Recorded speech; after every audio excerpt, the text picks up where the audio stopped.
ಒಳ್ಳೆಯ ತಂದೆಯೇ, ಸರ್ವಶಕ್ತನಾದ ದೇವರೇ, ಈ ಬೆಳಗಿನ ಜಾವಕ್ಕಾಗಿ ನಿಮಗೆ ಸ್ತೋತ್ರ. ಈ ದಿನದಲ್ಲಿ ನಾವೆಲ್ಲರೂ ಕೂಡ ನಿಮ್ಮ ಆಲಯಕ್ಕೆ ಬರುವಂತೆ ನೀವು ತೋರಿದಂಥ ದಯೆಗಾಗಿ ಸ್ತೋತ್ರ. ದೇವರಾಗಿರುವ ಕರ್ತನು ನಮ್ಮನ್ನು ಕಳೆದ 6 ತಿಂಗಳು ಕಾದಿದ್ದೀರಿ. ಈ ವರ್ಷ ಆರಂಭವಾಗಿ ಇಲ್ಲಿಯ ತನಕ ಅಪ್ಪ, ಲೋಕದ ಅನೇಕ ದೇಶಗಳಲ್ಲಿ ಎಷ್ಟೋ ಯುದ್ಧಗಳು, ಸಮಸ್ಯೆಗಳು, ಹೋರಾಟಗಳು, ಅವುಗಳ ಮಧ್ಯದಲ್ಲಿ ನೀವು ನಮ್ಮನ್ನು ಸುರಕ್ಷಿತವಾಗಿ ಕಾಪಾಡಿ ಬಂದಂಥ ದಯೆಗಾಗಿ ಸ್ತೋತ್ರ. ಎಲ್ಲರೂ ಒಮ್ಮನಸ್ಸಿನಿಂದ ದೇವರಿಗೆ ಸ್ತೋತ್ರ ಮಾಡೋಣವ. ಯೆಹೋವನು ಮಾಡಿದ ಉಪಕಾರಕ್ಕೆ ನಾನು ಏನನ್ನು ಸಲ್ಲಿಸಲಿ? ರಕ್ಷಣಾ ಪಾತ್ರೆಯನ್ನು ಕೈಲಿಡಿಕೊಂಡು ಆತನನ್ನು ಸ್ತುತಿಸುತ್ತೇನೆ ಎಂದು ಕೀರ್ತನಗಾರನು ಹೇಳಿದ ಪ್ರಕಾರ ಕಳೆದ 6 ತಿಂಗಳ ಕಾಲ ದೇವರು ನಮ್ಮನ್ನು ಕಣ್ಮಣಿಯೋಪಾದಿಯಲ್ಲಿ ಕಾದಿದ್ದಾರಲ್ಲ. ಎಷ್ಟೋ ದೇಶಗಳಲ್ಲಿ ಇದ್ದಂಥ ಜನರು ಇವತ್ತು ಅವರಿಲ್ಲ. ಎಷ್ಟೋ ಸ್ಥಳದಲ್ಲಿ ಇವತ್ತು ಜನರು ಕಾಣದೆ ಹೋಗಿದ್ದಾರೆ. ಆದರೆ ನಮ್ಮನ್ನು ದೇವರು ಜೀವದಿಂದ ಆತನ ಸಮ್ಮುಖದಲ್ಲಿ ಕರೆದುಕೊಂಡು ಬಂದಿದ್ದಾರಲ್ಲ. ದೇವರು ನಮ್ಮನ್ನು ಸುರಕ್ಷಿತವಾಗಿ ಇಟ್ಟಿದ್ದಾರಲ್ಲ. ಈ 6 ತಿಂಗಳ ಕಾಲ ಪೋಷಿಸಿದ್ದಾರಲ್ಲ. ಕರ್ತನು ಮಾಡಿದ ಉಪಕಾರಕ್ಕೆ ಸ್ತೋತ್ರ ಮಾಡೋಣ. ಇಲ್ಲದೆ ಇರುವುದರ ಕುರಿತಾಗಿ ಗುಣಗುಟ್ಟುವುದಕ್ಕಿಂತಲೂ ಕರ್ತನು ಇದುವರೆಗೂ ಮಾಡಿದಂಥ ಒಳಿತಿಗಾಗಿ ಸ್ತೋತ್ರ ಮಾಡೋಣ. ಇಸ್ರಾಯೇಲ್ ಜನರ ಹಾಗೆ ಅರಣ್ಯದಲ್ಲಿ ಗುಣಗುಟ್ಟುವಂಥದ್ದು ಆತನು ಅವರ ವಿಷಯದಲ್ಲಿ ಮೆಚ್ಚಲಿಲ್ಲ ಅಂತ ವಾಕ್ಯ ಹೇಳುತ್ತದೆ. ಕರ್ತನು ಇದುವರೆಗೂ 6 ತಿಂಗಳ ಕಾಲ ಮಾಡಿದ ಒಳಿತು, ದೇವರು ನಮಗೆ ಮಾಡಿದಂಥ ಉಪಕಾರಗಳು, ಎಷ್ಟೋ ಕಡೆಯಲ್ಲಿ ನಾವು ಯೋಗ್ಯರಾಗಿ ಇಲ್ಲದೆ ಇದ್ದರೂ ದೇವರು ನಮ್ಮನ್ನು ಯೋಗ್ಯರನ್ನಾಗಿ ಮಾಡಿದ್ದಾರೆ. ಸಿಗಬಾರದೇ ಇರುವಂತ ಕಾರ್ಯವನ್ನು ದೇವರು ಸಿಗುವಂತೆ ಮಾಡಿದ್ದಾರೆ. ನಾವು ಅದನ್ನು ಹೊಂದುವುದಕ್ಕೆ ಯೋಗ್ಯರಲ್ಲದೆ ಇದ್ದರೂ ಕೂಡ ದೇವರು ನಮ್ಮನ್ನು ಯೋಗ್ಯರಾಗಿ ಮಾಡುವುದಕ್ಕೆ ಶಕ್ತರಾಗಿದ್ದರು. ಹೃದಯದ ಅಂತರಾಳದಿಂದ, ಉತ್ಸಾಹದಿಂದ ದೇವರನ್ನು ನೋಡಿ ಹೇಳೋಣ, ದೇವರೇ, ನಾವು ನಿಮಗೆ ಸ್ತೋತ್ರ ಮಾಡುತ್ತೇವೆ, ನಿಮಗೆ ಸ್ತೋತ್ರ ಮಾಡುತ್ತೇವೆ ಅಪ್ಪ. ನೀವು ಮಾಡಿದಂಥ ಉಪಕಾರಕ್ಕೆ ನಿಮಗೆ ಸ್ತೋತ್ರ ಮಾಡುತ್ತೇವೆ, ಸ್ತೋತ್ರ ಮಾಡುತ್ತೇವೆ, ನಿಮ್ಮನ್ನು ಮಹಿಮೆ ಪಡಿಸುತ್ತೇವೆ ದೇವರಾತ್ಮನೇ. Hallelujah, hallelujah. Thank you Jesus, thank you Jesus. ದೇವರಾತ್ಮನೇ, ನಿಮ್ಮ ಪೂರ್ಣ ಆಳ್ವಿಕೆಗೆ ನಮ್ಮನ್ನು ಬಿಟ್ಟುಕೊಡುತ್ತೇವೆ ದೇವರೇ. ನಿಮ್ಮ ಪೂರ್ಣ ಆಳ್ವಿಕೆಗೆ ಬಿಟ್ಟುಕೊಡುತ್ತೇವೆ. ತುಂಬಿಸಿರಿ ದೇವರೇ, ವಿಶೇಷವಾದ ನಿಮ್ಮ ಅಭಿಷೇಕದಿಂದ ನಮ್ಮನ್ನು ತುಂಬಿಸಿರಿ ಅಪ್ಪ. ಸಭೆಯನ್ನು ನಿಮ್ಮ ಪರಿಶುದ್ಧಾತ್ಮನಿಂದ ಅಭಿಷೇಕಿಸಿರಿ ಅಪ್ಪ. ನಿಮ್ಮ ಅಭಿಷೇಕದಿಂದ ತುಂಬಲ್ಪಡಲಿ ಅಪ್ಪ. ಚಲಿಸುವಂತ ಆತ್ಮವನ್ನು ನಮ್ಮ ಮಧ್ಯದಲ್ಲಿ ಚಲಿಸಲಿ ಅಪ್ಪ. ದೇವರೇ, ನಮ್ಮ ಪ್ರಾಣ, ಆತ್ಮ, ಶರೀರವೆಲ್ಲವನ್ನು ಕೂಡ ನಿಮಗೆ ಒಪ್ಪಿಸಿಕೊಡುತ್ತೇವೆ ದೇವರಾತ್ಮನೇ. ಎಲ್ಲವನ್ನು ನಿಮ್ಮ ಹತೋಟಿಗೆ ನೀವೇ ತೆಗೆದುಕೊಳ್ಳಿರಿ ಅಪ್ಪ. ಮಾರ್ಗ ನಡೆಸಿರಿ ಅಪ್ಪ. ಇದುವರೆಗೂ ಕಾದಂತ ಎಬಿನೇಜರೇ, ಇನ್ನು ಮುಂದೆಯೂ ಕಾಪಾಡುವಂತ ಸರ್ವಶಕ್ತನಾಗಿದ್ದೀರಿ. ಅದಕ್ಕಾಗಿ ನಿಮಗೆ ಸ್ತೋತ್ರ. ನಿಮ್ಮ ಮಹಿಮೆಯಲ್ಲಿ ಆವರಿಸಲಿ. ಎಲ್ಲರೂ ಕೂಡ ಉತ್ಸಾಹದಿಂದ ದೇವರಿಗೆ ನಾವು ಸ್ತೋತ್ರ ಮಾಡೋಣವ. ನಾವು ಈ ತಿಂಗಳನ್ನು ಆರಂಭಿಸಲಿದ್ದೇವೆ, ಈ ವಾರವನ್ನು ಆರಂಭಿಸಲಿದ್ದೇವೆ. ಕರ್ತನ ಸಮ್ಮುಖದಿಂದ ನಾವು ಆರಂಭಿಸಲಿದ್ದೇವೆ. ಎಷ್ಟೋ ಜನರಿಗೆ ಸಿಗದೇ ಇರುವಂತ ಭಾಗ್ಯ. ಎಷ್ಟೋ ಜನರು ಇವತ್ತು ದೇವರ ಸಮ್ಮುಖಕ್ಕೆ ಬರಲಿಕ್ಕಾಗದೆ ಎಲ್ಲೆಲ್ಲೋ ಬಹಳ ವ್ಯಾಧಿಯಿಂದ ಬಲಹೀನರಾಗಿ ಅಥವಾ ಉಪದ್ರವಕ್ಕೆ ಒಳಗಾಗಿ ಎಲ್ಲೆಲ್ಲೋ ಇದ್ದಾರೆ. ಆದರೆ ನಮಗಾದರೂ ದೇವರು ಆತನ ಸಮ್ಮುಖಕ್ಕೆ ಬರುವುದಕ್ಕೆ ಕೃಪೆ ನೀಡಿದ್ದಾರಲ್ಲ, ಸ್ತೋತ್ರ ಮಾಡೋಣ. Hallelujah, hallelujah, hallelujah, hallelujah. ನಿಮಗೆ ಮಹಿಮೆ ಅಪ್ಪ, ನಿಮಗೆ ಮಹಿಮೆ, ನಿಮಗೆ ಮಹಿಮೆ, ನಿಮಗೆ ಮಹಿಮೆ ಅಪ್ಪ. ನಿಮ್ಮನ್ನೇ ಘನಪಡಿಸುತ್ತೇವೆ. ಈ ದಿನದಲ್ಲಿ ನೀವು ನಮ್ಮ ಸಂಗಡ ಮಾತನಾಡಿರಿ. ನಿಮ್ಮ ವಾಕ್ಯದಿಂದ ಬಲಪಡಿಸಿರಿ ಅಪ್ಪ. ನಮ್ಮನ್ನು ನೀವು ಸಂಧಿಸಿರಿ ಅಪ್ಪ. ನಿಮ್ಮ ವಾಕ್ಯವನ್ನು ಕೈಗೊಳ್ಳುವಂತೆ ನಮಗೆ ಕೃಪೆಯನ್ನು ನೀಡಿರಿ ಅಪ್ಪ. ದೇವರಾತ್ಮನೇ, ನಮ್ಮನ್ನು ಉಜ್ಜೀವಿಸ ಮಾಡಿರಿ ಅಪ್ಪ. ಓ ಹಾಲೆಲೂಯ. ಕೃಪೆಯುಳ್ಳ ಕರದ ಕೆಳಗೆ ತಗ್ಗಿಸಿಕೊಳ್ಳುತ್ತೇವೆ. ನೀವು ಮಾತ್ರ ಮಹಿಮೆ ಹೊಂದಿರಿ ಅಪ್ಪ. ನಮ್ಮ ದೇವರಾದ ಯೇಸು ಕ್ರಿಸ್ತನ ನಾಮದಲ್ಲಿ ತಂದೆ. ಹಾಲೆಲೂಯ. ಎಫೆಸದವರಿಗೆ ಬರೆದ ಪತ್ರಿಕೆ 5ನೇ ಅಧ್ಯಾಯ 25ನೇ ವಾಕ್ಯ. ಪುರುಷರೇ, ಕ್ರಿಸ್ತನು ಸಭೆಯನ್ನು ಪ್ರೀತಿಸಿದ ಪ್ರಕಾರವೇ ನಿಮ್ಮ ನಿಮ್ಮ ಹೆಂಡತಿಯನ್ನು ಪ್ರೀತಿಸಿರಿ. ಇದನ್ನು ಹಾಗೆ ಸ್ವಲ್ಪ ರಿವರ್ಸ್ ಆಗಿ ಓದಬೇಕು. ಹಾಗೆ ಓದಿದ್ರೆ ನಿಮಗೆ ಈಸಿಯಾಗಿರುತ್ತದೆ. ಕ್ರಿಸ್ತನು ಸಭೆಯನ್ನು ಪ್ರೀತಿಸಿದ ಪ್ರಕಾರವೇ ಪುರುಷರೇ ನಿಮ್ಮ ನಿಮ್ಮ ಹೆಂಡತಿಯನ್ನು ಪ್ರೀತಿಸಿರಿ. ಹಾಗಂದ್ರೆ ಏನರ್ಥ? ದೇವರು ಸಭೆಯನ್ನು ಯಾವ ರೀತಿಯಾಗಿ ಪ್ರೀತಿಸುತ್ತಾರೋ ಅದೇ ರೀತಿಯಾಗಿ ಏನ್ ಮಾಡ್ಬೇಕಂತೆ? ಹೆಂಡತಿಯನ್ನು ಪ್ರೀತಿಸಬೇಕು. ಕ್ರಿಸ್ತನು ಯಾವ ರೀತಿಯಾಗಿ ಸಭೆಯನ್ನು ಪ್ರೀತಿಸಿದ್ದಾರೆ ಎನ್ನುವುದರ ಕುರಿತಾಗಿ ನೋಡಲಿದ್ದೇವೆ. ದೇವರೇನು ಹೇಳುತ್ತಾ ಇದ್ದಾರೆ? ಪುರುಷರೇ, ನಿಮ್ಮ ಹೆಂಡತಿಯನ್ನು ಪ್ರೀತಿಸಿರಿ ಅಂತ. ಆದರೆ ಯಾವ ರೀತಿಯಾಗಿ ಪ್ರೀತಿಸಬೇಕಂತೆ? ಕ್ರಿಸ್ತನು ಹೇಗೆ ಸಭೆಯನ್ನು ಪ್ರೀತಿಸಿದ್ದಾರೋ ಆ ರೀತಿಯಾಗಿ. ಈ ಕಂಪ್ಯಾರಿಸನ್ ಅನ್ನು ಹಾಗೆ ಓದುತ್ತಾ ಇರುವಾಗ ನನಗೆ ದೇವರೊಂದು ಅಧ್ಯಾಯವನ್ನು ನೆನಪಿಗೆ ತಂದರು. ಯೆಹೆಜ್ಕೇಲ ಪುಸ್ತಕ 16ನೇ ಅಧ್ಯಾಯಕ್ಕೆ ತಿರುಗಿಸಿಕೊಳ್ಳಿ. ಆ ಇಡೀ ಅಧ್ಯಾಯ, ಆ ಅಧ್ಯಾಯದಲ್ಲಿ ಹೆಚ್ಚು ಕಮ್ಮಿ 63 ವಾಕ್ಯಗಳಿದೆ. ಆ ಅಧ್ಯಾಯಕ್ಕೆ ತಿರುಗಿಸಿಕೊಳ್ಳಿರಿ. ಆ ಅಧ್ಯಾಯದಲ್ಲಿ ಒಂದು ದೊಡ್ಡ ಜರ್ನಿ ಇದೆ. ಜರ್ನಿ ಅಂದರೆ ಒಂದು ಪ್ರಯಾಣವನ್ನು ಅಲ್ಲಿ ಆರಂಭಿಸಿ ಒಂದು ಬಹಳ ಮುಖ್ಯವಾದಂಥ ಜರ್ನಿ ಇರುತ್ತದೆ. ಆ ಅಧ್ಯಾಯವನ್ನು ಓದುವಾಗ ದೇವರು ನನಗೆ ಒಂದು 3-4 ಕಾರ್ಯಗಳನ್ನು, ಆ ಕಾರ್ಯಗಳನ್ನು ದೇವರು ನನಗೆ ಹೇಳಿಕೊಟ್ಟರು. ಹೇಗೆ ಕ್ರಿಸ್ತನು ಸಭೆಯನ್ನು ಪ್ರೀತಿಸುತ್ತಾರೆ, ಪುರುಷನು ಹೇಗೆ ಹೆಂಡತಿಯನ್ನು ಪ್ರೀತಿಸಬೇಕು ಎಂಬುದರ ಕುರಿತಾಗಿ. ಮೊದಲು ಈ ಅಧ್ಯಾಯವು ಗಂಡ ಹೆಂಡತಿಗೆ ಸಂಬಂಧಪಟ್ಟಂತ ಅಧ್ಯಾಯವ ಎಂದು ನೀವು ಅರ್ಥ ಮಾಡಿಕೊಳ್ಬೇಕಂದ್ರೆ 16ನೇ ಅಧ್ಯಾಯ 8ನೇ ವಾಕ್ಯ ಓದಿರಿ. ನಾನು ಹಾದು ಹೋಗುತ್ತಾ ನಿನ್ನನ್ನು ನೋಡಲು, ಇಗೋ ನೀನು ಮದುವೆಗೆ ಸಿದ್ಧಳಾಗಿದ್ದಿ. ಆಗ ನಾನು ನನ್ನ ಹೊದಿಕೆಯ ನೆರಿಗೆಯನ್ನು ನಿನ್ನ ಮೇಲೆ ಹಾಕಿ ನಿನ್ನ ಮಾನವನ್ನು ಕಾಪಾಡಿದೆನು. ಇದಲ್ಲದೆ ನಾನು ನಿನಗೆ ಮಾತು ಕೊಟ್ಟು ಒಡಂಬಡಿಕೆ ಮಾಡಿಕೊಂಡದರಿಂದ ನೀನು ನನ್ನವಳಾದಿ. ಕೆಳಗೆ ಹಾಗೆ ನೀವು ಮುಂದಿನ ವಾಕ್ಯದಲ್ಲಿ ನೋಡುವುದಾದರೆ ಹಾಗೆ 20ನೇ ವಾಕ್ಯ ಓದಿರಿ.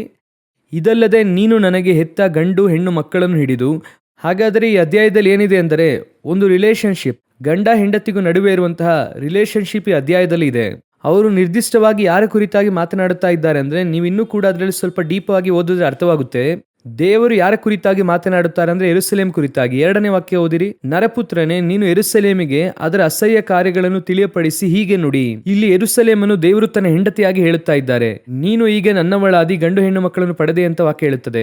ನಾವೆಲ್ಲರೂ ತಿಳಿದಿರುವ ಪ್ರಕಾರ ಪ್ರಕಟಣೆ 21ನೇ ಅಧ್ಯಾಯದಲ್ಲಿ ನೂತನ ಯೆರೂಸಲೇಮನ್ನು ದೇವರು ಏನ್ ಹೇಳುತ್ತಾರೆ? ಮೊದಲಗಿತ್ತಿ ಎಂದು ಹೇಳುತ್ತಾರೆ. ಈಗೋ ನೀನು ಬಾ, ನಿನ್ನ ಮೊದಲಿಂಗನಾಗಿರುವಂತೆ ಯಜ್ಞದ ಕುರಿಯಾದಾತನನ್ನು ನಾನು ತೋರಿಸುತ್ತೇನೆ ಎಂಬುದಾಗಿ ಹೇಳಿ. ಹಾಗಾದ್ರೆ ಯೆರೂಸಲೇಮ್ ಅವರಿಗೆ ಮೊದಲಗಿತ್ತಿಯಾಗಿದೆ. ಇದು ನೂತನ ಯೆರೂಸಲೇಮ್ ಬರುವಂಥದ್ದು, ಅದುವೇ ನೀವು ನಾನು ನೂತನ ಯೆರೂಸಲೇಮ್ ಸಭೆ. ಇದು ಹಳೆಯ ಯೆರೂಸಲೇಮ್ ಇಸ್ರಾಯೇಲ್ ಜನರು.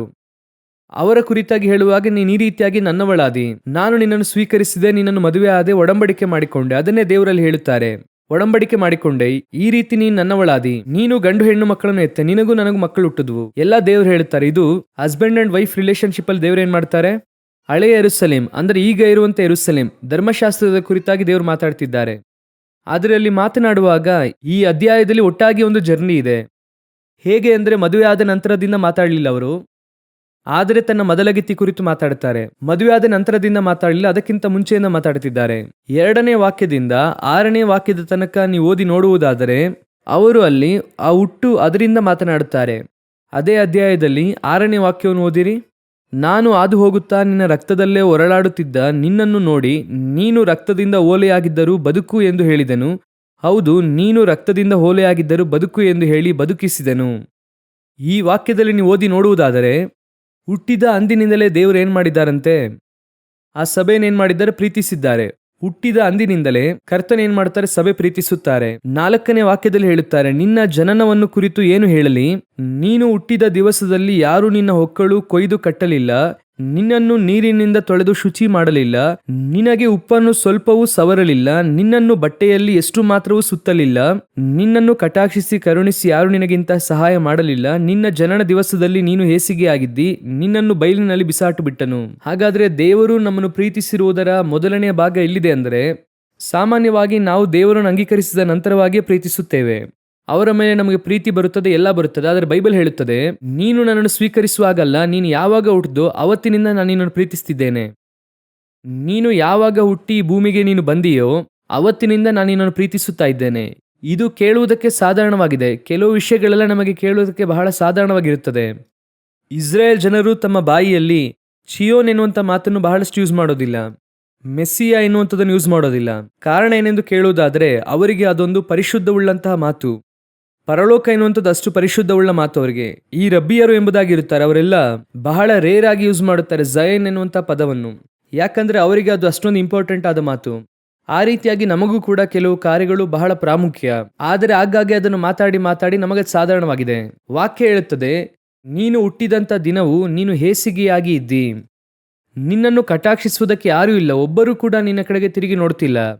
ನೀವು ಯೋಚನೆ ಮಾಡಿ ನೋಡಿ, ನಾವು ಯೇಸುವನ್ನು ಅಂಗೀಕರಿಸುವುದಕ್ಕೆ ಒಂದು ಕಾಲ ಇರಲಿ, ಆದರೆ ಅದಕ್ಕೂ ಹಿಂದಿನ ಕಾಲಘಟ್ಟದ ತನಕ ನಮ್ಮ ಲೈಫಲ್ಲಿ ಹಾದು ಬಂದಂಥ ಆದಿಯನ್ನು ಸ್ವಲ್ಪ ಯೋಚನೆ ಮಾಡಿ ನೋಡಿ. ನಮ್ಮನ್ನು ಪ್ರೀತಿಸುವುದಕ್ಕೋ ಇಷ್ಟಪಡುವುದಕ್ಕೋ ನಮಗೆ ತಂದೆ ತಾಯಿ ಇರುತ್ತಾರೆ, ಆದರೆ ಕೆಲವರಿಗೆ ಅದು ಕೂಡ ಸಿಗ್ತಿಲ್ಲ. ಒಳ್ಳೆಯ ತಾಯಿ ತಂದೆ ಕೂಡ ಸಿಕ್ಕಿಲ್ಲ. ಕೆಲವರಿಗೆ ತಂದೆ ಇರುತ್ತಾರೆ, ತಾಯಿ ಇರೋದಿಲ್ಲ. ಕೆಲವರಿಗೆ ತಾಯಿ ಇರುತ್ತಾರೆ, ತಂದೆ ಇರೋದಿಲ್ಲ. ಕೆಲವರಿಗೆ ಇಬ್ಬರು ಇರುವುದಿಲ್ಲ, ಕೆಲವರಿಗೆ ಇಬ್ಬರು ಇರುತ್ತಾರೆ. ನಾನು ಇಲ್ಲ ಅಂತ ಹೇಳ್ತಿಲ್ಲ. ಆದರೆ ನಮ್ಮ ಜೀವಿತದಲ್ಲಿ ಏರ್ಪಡುವಂಥ ಅಸಹ್ಯ ಕಾರ್ಯಗಳು, ಅಕ್ರಮಗಳು, ಕೆಲವು ಸಮಯದಲ್ಲಿ ನಮ್ಮ ಅಪ್ಪ ಅಮ್ಮ ನಮ್ಮನ್ನು ಬಹಳ ಪ್ರೀತಿಯಿಂದ ಬೆಳೆಸುತ್ತಾರೆ, ಆದರೆ ನಾವು ಯಾರೆಂಬುದಾಗಿ ನಮಗೆ ಗೊತ್ತಿರೋದು. 18ನೇ ವರ್ಷದ ತನಕ ನಾನು ಯೇಸುವನ್ನು ಅಂಗೀಕರಿಸಲಿಲ್ಲ. 18ನೇ ವರ್ಷದಲ್ಲಿ ನಾನು ಯೇಸುವನ್ನು ಅಂಗೀಕರಿಸಿಕೊಂಡೆ. ನಮ್ಮ ತಾಯಿಗೆ ಏನಂದ್ರೆ, ನನ್ನನ್ನು ಸ್ಟ್ರಿಕ್ಟ್ ಆಗಿ ಬೆಳೆಸಬೇಕು. ಅವರು ಕೆಲವು ಮಕ್ಕಳ ಜೀವಿತವನ್ನು ಮುಂಚೆ ನೋಡಿದ್ದರಿಂದ ಈ ರೀತಿಯಾಗಿ ನನ್ನ ಮಗ ಕೆಟ್ಟು ಹೋಗಬಾರದು, ಆ ರೀತಿ ನನ್ನ ಮಗ ಆಗ್ಬಾರ್ದೆನ್ನುವುದಕ್ಕೆ ಬಹಳ ಸ್ಟ್ರಿಕ್ಟು. ಆ ಸ್ಟ್ರಿಕ್ಟ್ ಹೇಗೆ ಅಂದರೆ ಕಠಿಣ. ನಮ್ಮಮ್ಮ ಹತ್ರ ಇರೋದು ಬಹಳ ಕಠಿಣ, ಆದರೆ ಪ್ರೀತಿಯಿಂದ ಇರ್ತಾರೆ, ಅದರಲ್ಲಿ ಸಂದೇಹವಿಲ್ಲ. ಹಾಗೆ ಇರುತ್ತಾರೆ. ಆದರೆ ಅವರು ಎಷ್ಟರ ಮಟ್ಟಿಗೆ ಸ್ಟ್ರಿಕ್ಟ್ ಆಗಿ ಇದ್ದವ್ರು, ಎಷ್ಟರ ಮಟ್ಟಿಗೆ ನನ್ನ ಹತ್ರ ಕಠಿಣವಾಗಿ ನಡ್ಕೊಳ್ತಿದ್ರೋ ಅಷ್ಟರ ಮಟ್ಟಿಗೆ ನಾನು ಪಾಪ ಮಾಡಿದೆ, ಅಷ್ಟರ ಮಟ್ಟಿಗೆ ನಾನು ಅವರಿಂದ ದೂರವಾದೆ. ಇದು ನಮ್ಮ ತಾಯಿಯ ವ್ಯೂ ಅಲ್ಲಿ ಏನಂದ್ರೆ, ನನ್ನ ಮಗ ಬಿಗಿಯಾಗಿ ಹಿಡಿದಿಟ್ಟರೆ ಕರೆಕ್ಟ್ ಆಗಿರುತ್ತಾನೆ ಎಂಬುದಾಗಿ. ಅವರು ಆ ರೀತಿಯಾಗಿ ಬಿಗಿಯಾಗಿ ಹಿಡಿಯುತ್ತಾ ನಾನು ಅದಕ್ಕೆ ತದ್ವಿರುದ್ಧವಾಗಿರುತ್ತಿದ್ದೆ. ನಮ್ಮ ಮನೆಯಲ್ಲಿ ನೋಡುವುದಾದ್ರೆ ಎಲ್ಲರೂ ಹೇಳ್ತಾ ಇದ್ರು, ಅವನು ಬಹಳ ಒಳ್ಳೆಯ ಹುಡುಗ, ಯಾವಾಗಲೂ ಸುಮ್ಮನೆ ಇರ್ತಾನೆ, ಅಷ್ಟು ಒಳ್ಳೆ ಹುಡುಗ, ಅವರ ಅಮ್ಮನ ಮಾತನ್ನು ಬಿಟ್ಟು ಏನು ಮಾಡೋದಿಲ್ಲ. ಆದರೆ ಸ್ಕೂಲಲ್ಲಿ ಹೋಗಿ ಕೇಳಿದ್ರೆ ಇವನ್ ತರ ಯಾರು ಕೂಡ ಅಷ್ಟು ತೀಟೆ ಇಲ್ಲ ಅನ್ನುತ್ತಾರೆ. ಆ ರೀತಿಯಾಗಿ ನಾನು ಮಾಡುತ್ತಾ ಇದ್ದೆ. ಇನ್ನು ಬಹಿರಂಗವಾಗಿ ಹೇಳುತ್ತೇನೆ, ಆದರೆ ಪರ್ಸ್ನಲ್ ಆಗಿ ನಾವು ಯಾರಂತ ನಮಗೆ ಗೊತ್ತು. ಆದರೆ ದೇವರು ಹೇಳುತ್ತಾರೆ, ಆ ಹೇಸಿಗೆಯ ಮಧ್ಯದಲ್ಲಿ ನಾನು ನಿನ್ನನ್ನು ಪ್ರೀತಿಸಿದೆ, ಅದರ ನಡುವೆನ ನಾನು ನಿನ್ನನ್ನು ಪ್ರೀತಿಸಿ ಕರೆತಂದೆ. ಯಾವಾಗಲೂ ಕೂಡ ನಾವು ಸರಿಯಾದ ನಂತರವಾಗಿ ನಮ್ಮನ್ನೆಲ್ಲರೂ ಪ್ರೀತಿಸುತ್ತಾರೆ, ಅದರಲ್ಲಿ ಸಂದೇಹವಿಲ್ಲ. ನಾವು ಒಳ್ಳೆಯವರಾದರೆ ಪ್ರೀತಿಸುತ್ತಾರೆ, ಸರಿ ಹೋದರೆ ಪ್ರೀತಿಸುತ್ತಾರೆ. ಆದರೆ ವಾಕ್ಯ ಹೇಳುತ್ತದೆ, ನೀನು ಹೇಸಿಗೆ ಉಳ್ಳವನಾಗಿ ಇದ್ದಲ್ಲ, ಆ ಪರಿಸ್ಥಿತಿಯಲ್ಲಿ ನಾನು ನಿನ್ನನ್ನು ಪ್ರೀತಿಸಿದೆ. ಒಬ್ಬರೂ ನಿನ್ನನ್ನು ಇಷ್ಟಪಡದೇ ಇದ್ರಲ್ಲ, ಆಗ ನಾನು ನಿನ್ನನ್ನು ಇಷ್ಟಪಟ್ಟೆ. ಎಲ್ಲರೂ ನಿನ್ನನ್ನು ದೂರ ತಳ್ಳುದ್ರಲ್ಲ, ಆಗ ನಾನು ನಿನ್ನನ್ನು ಸೇರಿಸಿಕೊಂಡೆ. ಈ ರೀತಿಯಾದಂತಹ ಪ್ರೀತಿಯನ್ನೇ ದೇವರು ಸಭೆಯಿಂದ ಎದುರು ನೋಡುತ್ತಿದ್ದಾರೆ. ಈ ರೀತಿಯಾದಂಥ ಒಂದು ಪ್ರೀತಿಯನ್ನೇ ದೇವರು ಕುಟುಂಬದಲ್ಲಿ ಎದುರು ನೋಡುತ್ತಿದ್ದಾರೆ. ಇವತ್ತು ನಾವು ಅನೇಕ ಸಮಯಗಳಲ್ಲಿ ನಾವು ಚೆನ್ನಾಗಿರುವಾಗ ಪ್ರೀತಿಸುವುದು ಎನ್ನುವಂಥದ್ದು ಬೇರೆ. ಒಬ್ಬ ವ್ಯಕ್ತಿ ತಪ್ಪು ಮಾಡುವಾಗ ಅಥವಾ ಒಬ್ಬ ವ್ಯಕ್ತಿ ದೇವರಿಗೆ ವಿರುದ್ಧವಾದ ಕಾರ್ಯವನ್ನು ಮಾಡುವಾಗ ನಮ್ಮಿಂದ ಅವರನ್ನು ಪ್ರೀತಿಸೋಕೆ ಸಾಧ್ಯನಾ? ನೀವೀಗ ಒಂದು ಕ್ವಶನ್ ಕೇಳ್ತೀರಾ, ತಪ್ಪು ಮಾಡುವವರನ್ನು ಹೇಗೆ ನಾವು ಪ್ರೀತಿಸೋದು? ಆ ರೀತಿ ಕೇಳೋದಾದ್ರೆ ದೇವರು ಹೇಳುತ್ತಾರೆ, ತಪ್ಪನ್ನು ನೀನು ಪ್ರೀತಿಸಬಾರದು, ತಪ್ಪು ಮಾಡುವವರನ್ನು ಪ್ರೀತಿಸಬೇಕು, ಅವರನ್ನು ಕಾಪಾಡಬೇಕೆನ್ನುವುದಕ್ಕಾಗಿ ಪ್ರೀತಿಸಬೇಕು. ಇಲ್ಲಿ ದೇವರು ಏನು ಹೇಳುತ್ತಾರೆ ಅಂದ್ರೆ, ನೀನು ರಕ್ತದಲ್ಲಿ ಹೊರಳಾಡುತ್ತಿದ್ದೆ, ಬದುಕು ಅಂತ ಹೇಳಿದೆ. ನೀನು ರಕ್ತದಲ್ಲಿ ಇದ್ದೆ ಅಂದ್ರೆ ಆ ರಕ್ತದಲ್ಲಿ ಇದ್ದೆ ಅಂತ ಆ ರೀತಿ ಪ್ರೀತಿಸಲಿಲ್ಲ. ಅವರು ನಿನ್ನನ್ನು ಹೇಗಾದರೂ ಕಾಪಾಡಬೇಕು. ನಿನ್ನನ್ನು ಬೈಲಿನಲ್ಲಿ ಬಿಸಾಡಿ ಬಿಟ್ಟರು, ನೀನು ಸಾಯತಕ್ಕಂತೆ. ಇದು ಆಕ್ಚುಲ್ ಆಗಿ ಏನು ಹೇಳ್ತಾರೆ ಅಂದ್ರೆ, ನೀವು ಸರಿಯಾಗಿ ಓದುವುದಾದ್ರೆ ಅರ್ಥವಾಗುತ್ತೆ. ಕೆಲವರು ಮಕ್ಕಳು ಹುಟ್ಟಿದ ಕೂಡಲೇ ತಿಪ್ಪೆಯಲ್ಲಿ ಎಸ್ದೋಗ್ತಾರೆ ಅಲ್ವಾ, ಕಸದ ತೊಟ್ಟಿಯಲ್ಲಿ. ಅದು ಕೂಡ 1-2 ಗಂಟೆ ಆದ ನಂತರ. ಆದ್ರೆ ಇಲ್ಲಿ ಇನ್ನೂ ಕರಳು ಬಳ್ಳಿ ಕೂಡ ಕತ್ತರಿಸಿಲ್ಲ. ಹಾಗೆ ರಕ್ತದಲ್ಲೇ ಇದ್ದೆ ಅಂದ್ರೆ ಏನರ್ಥ ಅಂದ್ರೆ, ತಾಯಿಯ ಗರ್ಭದಿಂದ ತೆಗೆದು ಹಾಗೆ ಕೆಳಗೆ ಎಸ್ದು ಹೋದ್ರಂತೆ. ಆ ಪರಿಸ್ಥಿತಿ ಆಕ್ಚುಲ್ ಆಗಿ ಸ್ಪಿರಿಚುವಲ್ ಆಗಿ ಓದುವುದಾದ್ರೆ ಆ ವಾಕ್ಯದಲ್ಲಿ ನಮ್ಮ ಪಾಪಗಳು ಹೇಗಿದೆ ಅಂತೆ, ಕಡು ಕೆಂಪಗಾಗಿದೆಯಂತೆ. ಪಾಪಗಳು ಹೇಗಿದೆ, ಕಡು ಕೆಂಪಗಾಗಿದೆ. ಹಾಗೆ ಸಂಪೂರ್ಣವಾಗಿ ನೀನು ಪಾಪದಲ್ಲಿದ್ದೀಯಾ. ನನ್ನ ತಾಯಿ ನನ್ನನ್ನು ಪಾಪದಲ್ಲಿ ಗರ್ಭಧರಿಸಿದಳು. ಈ ಪರಿಸ್ಥಿತಿಯಲ್ಲಿ ಒಬ್ಬರನ್ನು ಪ್ರೀತಿಸೋಕೆ ಸಾಧ್ಯನಾ? ಆ ರೀತಿ ಒಬ್ಬರನ್ನು ನೋಡೋಕೆ ಸಾಧ್ಯವಾ? ನೀವು ಮಗು ಸುಂದರವಾಗಿರುತ್ತದೆ, ಆದರೆ ತಾಯಿಯ ಗರ್ಭದಿಂದ ಬರುವಂಥ ಆ ಸೆಕೆಂಡ್ ಮಗು ಅಷ್ಟು ಸುಂದರವಾಗಿರೋದಿಲ್ಲ. ಆ ತಾಯಿಯ ಗರ್ಭದಿಂದ ಬರುವಾಗ ಆ ತಾಯಿಯ ರಕ್ತ ಅದರ ಮೇಲೆ ಏನಾಗಿರುತ್ತೆ, ಎಲ್ಲ ಇರುತ್ತೆ. ಅದನ್ನು ತೊಳೆದೇನೆ ಆಚೆ ತಗೊಂಡು ಬರ್ತಾರೆ. ತಂದೆಗೆ ತೋರಿಸುವ ಮುನ್ನ ಏನು ಮಾಡುತ್ತಾರೆ, ಕರುಳ ಬಳ್ಳಿಯನ್ನು ಕಟ್ ಮಾಡಿ ತಂದು ಕೊಡುತ್ತಾರೆ. ಯಾಕಂದ್ರೆ ಹಾಗೆ ನೋಡಿದ್ರೆ ಮಗು ಹೇಗಿರುತ್ತೆ, ಒಂಥರ ಇರುತ್ತೆ. ದೇವರು ಹೇಳುತ್ತಾರೆ, ಆ ಪರಿಸ್ಥಿತಿಯಲ್ಲೇ ನಾನು ನಿನ್ನನ್ನು ಪ್ರೀತಿಸಿದೆ. ಈ ರೀತಿ ನಿಮ್ಮಿಂದ ನನ್ನಿಂದ ಒಬ್ಬರನ್ನು ಪ್ರೀತಿಸೋಕೆ ಸಾಧ್ಯನಾ? ಕೆಲವರೆಲ್ಲ ನನ್ನ ಕೇಳ್ತಾರೆ, ಕೆಲವು ಕಾರ್ಯವು ನನ್ನ ಜೀವಿತದಲ್ಲಿ ನಡೆದಾಗ, ಇದು ನನ್ನ ಜೀವಿತದಲ್ಲಿ ನಡೆದೊಂದು 10 ವರ್ಷ ಇರುತ್ತೆ. 2014-15ರಲ್ಲಿ ಒಂದು ಸೇವೆಗಾಗಿ ಹೋಗುವಾಗ ಒಬ್ಬ ಯವನಸ್ಥ ತಮ್ಮ ಇದ್ದ. ಆ ಯವನಸ್ಥ ತಮ್ಮ ಒಂದು ಚಿಕ್ಕ ತಪ್ಪು ಮಾಡ್ದ. ತಪ್ಪು ಮಾಡಿದ ಕೂಡಲೇ ಆಮೇಲೆ ಆ ತಮ್ಮನನ್ನು ಕರೆದು ನನ್ನೊಂದಿಗೆ ಇಟ್ಕೊಂಡೆ. ಆ ತಮ್ಮನನ್ನು 1-2 ತಿಂಗಳುಗಳ ಕಾಲ ನನ್ನ ಹತ್ರ ಇಟ್ಕೊಂಡು ಮಾತನಾಡಿ, ಆವಾಗ ಒಂದು 4-5 ಪಾಸ್ಟರ್ಸು ನನ್ನ ಹತ್ರ ಹೇಳಿದ್ರು, ಅವನನ್ನು ಮೊದಲು ಕಳುಹಿಸಿ, ಯಾಕೆ ಅವನನ್ನು ಇಟ್ಕೊಂಡಿದ್ಯಾ ಅಂತ ಹೇಳಿದ್ರು. ಆಗ ನಾನು ಅವ್ರಿಗೆ ಹೇಳಿದೆ, ಇದನ್ನು ನಾನೇನೋ ಮಾಡಿದೆ ಅಂತ ಹೇಳ್ತಿಲ್ಲ, ದೇವರು ನನಗೂ ಆ ರೀತಿ ಮಾಡಿದ್ದಾರೆ, ಆದ್ರಿಂದ ಹೇಳ್ತಿದ್ದೇನೆ. ಅವ್ರ ಹತ್ರ ನಾನು ಹೇಳಿದೆ, ಈ ವಯಸ್ಸಲ್ಲಿ ಎಲ್ಲರೂ ಏನು ಮಾಡುತ್ತಾರೆ ಅದನ್ನೇ ಅವನು ಮಾಡಿದ್ದಾನೆ. ಅವನಿಂದ ಆ ವಯಸ್ಸಲ್ಲಿ ಯಾವ ತಪ್ಪು ಮಾಡೋಕ್ಕಾಗುತ್ತೋ ಅದನ್ನೇ ಮಾಡಿದ್ದಾನೆ. ನೀವೆಲ್ಲರೂ ಆ ರೀತಿಯಾಗಿ ಅವನನ್ನು ಬದಿಗಿಟ್ರೆ ಅವನು ಏನಾಗ್ತಾನೆ? ಇಲ್ಲ ಪಾಸ್ಟರ್, ನಾಳೆ ನಿಮ್ಮ ಹೆಸರನ್ನು ಅವನು ಕೆಡಿಸ್ತಾನೆ, ಅದನ್ನು ನಾಳೆ ನೋಡ್ಕೊಳ್ಳೋಣ ಅಂತ ಹೇಳಿದೆ. ಆದರೆ ನಾನು ಸಂತೋಷವಾಗಿ ಈಗಲೂ ಹೇಳುತ್ತೇನೆ, ಆ ತಮ್ಮ ಇವತ್ತು ಹೊರದೇಶದಲ್ಲಿ ಸೇವೆ ಮಾಡ್ತಿದ್ದಾನೆ, ಚೆನ್ನಾಗಿದ್ದಾನೆ, ಮದುವೆಯಾಗಿ ಕುಟುಂಬವಾಗಿ ಸೇವೆ ಮಾಡ್ತಿದ್ದಾನೆ. ಯಾಕೆ ನಾನು ಹೇಳ್ತಿದ್ದೇನೆ ಗೊತ್ತಾ? ಆ ರೀತಿಯಾಗಿ ದೇವರು ನಮ್ಮನ್ನು ತಳ್ಳಿದ್ರೆ ನಾವೇನಾಗ್ತಿದ್ವಿ ಇಷ್ಟರಲ್ಲಿ? ನೀವು ನಾನು ಒಬ್ಬರನ್ನು ಹಾಗೆ ಮಾಡುವುದಕ್ಕೆ ನಾವೇನಷ್ಟು ದೊಡ್ಡ ಪರಿಶುದ್ಧರೇನಲ್ಲ, ಅವನೇನು ನಮ್ಮಷ್ಟು ದೊಡ್ಡ ಪಾಪಿನೂ ಅಲ್ಲ. ನೀವು ನಾನು ಯಾವ ತಿಪ್ಪೆಯಲ್ಲಿ ಎಲ್ಲಿ ಬಿದ್ದಿದ್ವೋ ಆ ಸ್ಥಳದಿಂದ ದೇವರು ನಮ್ಮನ್ನು ತೆಗೆದುಕೊಂಡು ಬಂದಿದ್ದಾರೆ. ಈಗ ಆ ಸ್ಥಳದಲ್ಲಿ ಇನ್ನೊಬ್ಬ ಇದ್ದಾನೆ. ಅವನನ್ನು ಪ್ರೀತಿಸುವುದೇ ನಿಮ್ಮ ನನ್ನ ಕೆಲಸವಾಗಿದೆ. ಅನೇಕ ಸಮಯದಲ್ಲಿ ನಮ್ಮ ವ್ಯೂ ಹೇಗೆ ಇದೆ ಎಂದು ಕೇಳುವುದಾದರೆ, ಕರ್ತನು ನಮ್ಮನ್ನು ರಕ್ಷಿಸಿದ್ದಾರೆ, ಸಂದೇಹವಿಲ್ಲ. ಕ್ರಿಸ್ತನ ದೃಷ್ಟಿಯಲ್ಲಿ ನಾವು ನೋಡಬೇಕು. ಅದನ್ನೇ ಹೇಳುತ್ತಾರೆ, ಪುರುಷರೇ ಕ್ರಿಸ್ತನು ಪ್ರೀತಿಸುವ ಹಾಗೆ ಪ್ರೀತಿಸಿರಿ. ಆ ರೀತಿಯಾಗಿ ಪ್ರೀತಿಸುವುದು ರಕ್ತದಲ್ಲಿ ಇರುವಾಗ, ತಿಪ್ಪೆಯಲ್ಲಿ ತುಳಿಯಲ್ಪಡತಕ್ಕ ಪರಿಸ್ಥಿತಿಯಲ್ಲಿ ಇರುವಂತವನನ್ನು ನೀನು ಅವರನ್ನು ಏನ್ ಮಾಡಬೇಕು? ಬದುಕು ಅಂತ ಹೇಳಿದೆ. ನಮ್ಮ ಮಾತು ನಮ್ಮ ಕ್ರಿಯೆಯೋ ಒಬ್ಬರನ್ನು ಕೊಲ್ಲುವಂಥದ್ದಾಗಿರಬಾರದು, ಕಡೆಯ ನಿಮಿಷದ ತನಕ ಬದುಕಿಸುವಂಥದ್ದಾಗಿರಬೇಕು. ಹೇಗಾದರೂ ಅವನನ್ನು ಕಾಪಾಡೋಕೆ ಸಾಧ್ಯನಾ? ಹೇಗಾದರೂ ಅವನನ್ನು ತಪ್ಪಿಸುವುದಕ್ಕೆ ಸಾಧ್ಯವಾ? ಅದೇ ನಮ್ಮ ಥಾಟ್ ಆಗಿರಬೇಕು. ಇಲ್ಲಿ ನನ್ನ ಪ್ರಕಾರವಾಗಿ ಈ ಲೋಕದಲ್ಲಿ ಒಳ್ಳೆಯವರು, ಪರಿಶುದ್ಧರೆನ್ನುವಂಥವರು ಕರ್ತನಾಗಿರುವ ಯೇಸು ಕ್ರಿಸ್ತನೊಬ್ಬರು ಮಾತ್ರವೇ ಇದ್ದಾರೆ, ಬೇರೆ ಯಾರು ಕೂಡ ಇಲ್ಲ. ಅಂತಹ ಪೌಲನೇ ಯೇಸು ಕ್ರಿಸ್ತನ ನಂತರವಾಗಿ ನನ್ನನ್ನು ಹಿಂಬಾಲಿಸಿ ಎಂದು ಹೇಳಿದಂಥ ಪೌಲನೇ ಹೇಳುತ್ತಾನೆ, ನಾನು ಪಾಪಿಯಲ್ಲೇ ಪ್ರಧಾನ ಪಾಪಿ. ಅಂತ ಶ್ರೇಷ್ಠ ದೇವ ಮನುಷ್ಯನ ಹೇಳಿರ್ಬೇಕಾದ್ರೆ ನಾವೆಲ್ಲ ಎಷ್ಟು ಮಾತ್ರದವರು? ನಾವು ಆ ರೀತಿಯಾಗಿ ಪ್ರೀತಿಸಲ್ಪಡುವವರಾಗಿ ಕಾಣಲ್ಪಡುತ್ತಿದ್ದೇವೆ. ಕೆಲವರನ್ನು ನೀವು ನೋಡುವುದಾದರೆ ಹೇಗೆ ಅವರಿಂದ ಆ ರೀತಿ ಪ್ರೀತಿಸೋಕೆ ಸಾಧ್ಯ ಅಂತ ಗೊತ್ತಾಗೋದಿಲ್ಲ. ಮದರ್ ತೆರೆಸಾ ಇದ್ರು, ಅವರ ಲೈಫ್ ಹಿಸ್ಟ್ರಿಯನ್ನು ಒಂದು ಸಾರಿ ಓದಿ ನೋಡಿರಿ. ಕೆಲವರ ಪಕ್ಕದಲ್ಲಿ ನಿಲ್ಲುವುದಕ್ಕೂ ಆಗಲ್ಲ, ಅಷ್ಟೊಂದು ಸ್ಮೆಲ್ ಬರುತ್ತದೆ ಆ ಲೆಪ್ರೋಸಿ ಪೇಷಂಟ್ಸಿಂದ. ಆ ಅಮ್ಮ ಹೋಗಿ ನಿಲ್ಲುತ್ತಾರೆ, ಕ್ಲೀನ್ ಮಾಡುತ್ತಾರೆ ಅವ್ರ ಜೊತೆ ಕೂತ್ಕೊಂಡು. ಅದು ಸಾಧ್ಯವಾ ಅಂತ ಕೇಳೋದಾದ್ರೆ, ನಾನು ಮದರ್ ತೆರೆಸಾನ್ ನೋಡಿಲ್ಲ, ಅವರ ಕುರಿತಾಗಿ ಓದಿದ್ದೇನೆ. ನನ್ನ ಫ್ರೆಂಡು ಅವನೇ ನನ್ನನ್ನು ದೇವರಲ್ಲಿ ನಡೆಸಿ ಸ್ವಲ್ಪ ದಿವಸದಲ್ಲೇ ಅವರ ಅಪ್ಪನಿಗೆ ಆಕ್ಸಿಡೆಂಟ್ ಆಯಿತು. ಆಕ್ಸಿಡೆಂಟ್ ಆದ ಕೂಡಲೇ ಅವರ ತಂದೆಗೆ ಸೊಂಟದ ಕೆಳಗೆ ನಿಷ್ಕ್ರಿಯ ಆಯಿತು. ಆಮೇಲೆ ಅವರಿಗೆ ಬೆಡ್ ಸೋರ್ ಆಯಿತು. ಅವರಿಗೆ ಬೆಡ್ ಸೋರ್ ಆದ ನಂತರವಾಗಿ ಆ ಹುಣ್ಣಿನಿಂದ ಚಿಕ್ಕ ಚಿಕ್ಕ ಹುಳುಗಳು ಬರುವುದಕ್ಕೆ ಆರಂಭಿಸ್ತು. ಆ ಹುಣ್ಣು ಜಾಸ್ತಿ ಆಗುತ್ತಾ ಅವರಿಗೆ ಸ್ಮೆಲ್ ಬರುವುದಕ್ಕೆ ಆರಂಭಿಸ್ತು. ಗೌರ್ಮೆಂಟ್ ಹಾಸ್ಪಿಟಲ್ ಇಟ್ಟಿದ್ವಿ. ನರ್ಸಸ್ ಕ್ಲೀನ್ ಮಾಡಲ್ಲ ಅಂತ ಹೇಳಿದ್ರು. ಆಗ ಅವನು ಏನು ಮಾಡ್ತಾ ಇದ್ದ ಅಂದರೆ, ಒಂದು ಮಾಸ್ಕನ್ನು ಹಾಕಿಕೊಂಡು ಅವರ ಅಪ್ಪನಿಗೆ ಅವನೇ ಕ್ಲೀನ್ ಮಾಡ್ದ. ಡೈಲಿ ಕ್ಲೀನ್ ಮಾಡುತ್ತಾನೆ. ಇದು ನಡೆದ ಸಂಭವ. ಡೈಲಿ ಕ್ಲೀನ್ ಮಾಡಿ ಬರ್ತಿದ್ದ. ಸಂಜೆ ತನಕ ಅವನಿಂದ ಊಟ ಮಾಡೋಕ್ಕಾಗ್ತಿರ್ಲಿಲ್ಲ ಸ್ಮೆಲ್ಲಿಂದ. ಅವನಿಂದ ಊಟ ಮಾಡೋಕ್ಕಾಗ್ತಿರ್ಲಿಲ್ಲ, ಭಯಂಕರ ವಾಮಿಟ್ ಬರ್ತಿತ್ತು. ಬಂದು ಕೂತ್ಕೊಂಡು ಅಳ್ತಾ ಇದ್ದ, ಆಗ್ತಿಲ್ಲ ಅಂತ. ಆದರೂ ಡೈಲಿ ಅದನ್ನು ಮಾಡ್ತಿದ್ದ. ಇದುವೇ ಕ್ರಿಸ್ತನ ಪ್ರೀತಿ ನಮ್ಮಲ್ಲಿರುವುದಕ್ಕೆ ಗುರುತು. ತಂದೆ ಬೇರೇನ್ ಮಾಡೋಕ್ ಸಾಧ್ಯ? ಹೇಗೆ ಬಿಡೋಕ್ ಸಾಧ್ಯ? ನರ್ಸ್ ಬಿಡಬಹುದು, ಯಾರು ಬೇಕಾದ್ರೂ ಬಿಡಬಹುದು. ಆದ್ರೆ ನಾನ್ ಬಿಡಕ್ಕಾಗಲ್ಲ, ಯಾಕಂದ್ರೆ ಅವ್ರು ನನ್ನ ತಂದೆ, ಅದನ್ನೇ ಅವ್ನು ಮಾಡಿದ್ದು. ಅದನ್ನೇ ಕ್ರಿಸ್ತನ್ ಹೀಗೆ ಹೇಳುತ್ತಾರೆ, ನಾನು ಹೇಗೆ ನಿನ್ನನ್ನು ಬಿಡ್ಲಿ? ನೀನು ನನ್ನವಳು, ನಾನು ನಿನ್ನನ್ನು ವಿಮೋಚಿಸಿದ್ದೇನೆ, ನಿನ್ನನ್ನು ಬಿಡುವುದಕ್ಕೆ ಆಗಲ್ಲ. ಈ ಸ್ವಭಾವ ಮಾತ್ರ ನಿಮ್ಮಲ್ಲಿ ಬಂತು ಅಂದ್ರೆ ನೀವು ಸಾಯುವ ತನಕ ಒಬ್ಬ ಪಾಪಿಯು ನರಕಕ್ಕೆ ಹೋಗುವುದಕ್ಕೆ ಬಿಡೋದಿಲ್ಲ. ಈ ಒಂದು ಥಾಟ್ ನಿಮಗೆ ಬರಬೇಕು. I never judge anybody. ಒಬ್ಬರನ್ನು ಕೂಡ ನಿಮ್ಮಿಂದ ಜಡ್ಜ್ ಮಾಡೋಕ್ಕಾಗಲ್ಲ. ಯಾವ ನಿಮಿಷ ಶಿಲುಬೆಯಲ್ಲಿ ಸಾಯುವ ಕಡೆ ನಿಮಿಷದಲ್ಲಿ ದೇವರೊಬ್ಬರನ್ನು ಕಾಪಾಡಬೇಕೆಂದು ಇಷ್ಟಪಡುತ್ತಾರೆ. ಲಾಸ್ಟ್ ಸೆಕೆಂಡಲ್ಲಿ ಬಯಸ್ತಿದ್ದಾರೆ. ಅದುವೇ ಕ್ರಿಸ್ತನ ಸ್ವಭಾವ. ಯಾಕಂದ್ರೆ ಅವರು ಉಂಟು ಮಾಡಿದಂಥ ಆತ್ಮ ಅದು, ಜೀವಾತ್ಮ ಅದು. ಆ ಆತ್ಮ ನರಕಕ್ಕೆ ಹೋದರೆ ಅವರಿಗೆ ಪೇನ್. ಅವರಿಗೆ ಗೊತ್ತು ಆ ಪೇನ್. ಅಯ್ಯೋ, ಇದನ್ನು ನಾನು ತಾನೇ ಉಂಟು ಮಾಡಿದ್ದು, ಹೀಗೆ ಹೋಗ್ತಿದ್ಯಲ್ಲ. ಹಾಗಾದ್ರೆ ಕ್ರಿಸ್ತನ ಹಾಗೆ ಪ್ರೀತಿಸಬೇಕಂದ್ರೆ ಆ ಪ್ರೀತಿ ನಮ್ಮಲ್ಲಿ ಬರಬೇಕು. ಯಾರನ್ನೇ ನೋಡಿದ್ರು ನಿರ್ದಿಷ್ಟವಾಗಿ ಹೇಳುತ್ತೇನೆ, ದೇವ ಭಕ್ತರು ನೋಡುವಾಗ ಒಂದು ಸಂತೋಷ ಬರುತ್ತದೆ. ಅದಕ್ಕಿಂತ ಸಂತೋಷ ಒಬ್ಬ ಪಾಪಿಯನ್ನು ಕಾಪಾಡುವುದರಲ್ಲಿದೆ.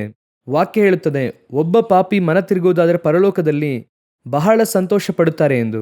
ಇವತ್ತು ಕಡೆಯ ಕಾಲದಲ್ಲಿ ಆ ಸಹಿಸಿಕೊಳ್ಳುವಂಥ ಗುಣ, ಆ ಪ್ರೀತಿ ಇವತ್ತು ಇಲ್ಲ. ಆ ಪ್ರೀತಿಯನ್ನು ದೇವರು ಬಯಸ್ತಿದ್ದಾರೆ.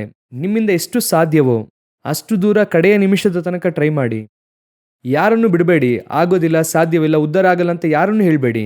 ಕ್ರಿಸ್ತನಿವನು ಉದ್ಧಾರ ಆಗಲ್ಲ ಅಂತ ಅಂದ್ಕೊಂಡ್ರು ಅಂದರೆ ಆ ವ್ಯಕ್ತಿ ಫಸ್ಟ್ ನಾವೇ ಅವರು. ನಾನು ಹೇಳುತ್ತೇನೆ, ನನಗೆ ನಾನೇ ಅಂದ್ಕೊತೇನೆ, ನನ್ನನ್ನೆಲ್ಲ ಕ್ರಿಸ್ತನು 770 ಸಾರಿ ಅಲ್ಲ, 7,000 ಸಾರಿ ಕ್ಷಮಿಸಿದ್ದಾರೆ, 7,00,000 ಸಾರಿ ಕ್ಷಮಿಸಿದ್ದಾರೆ.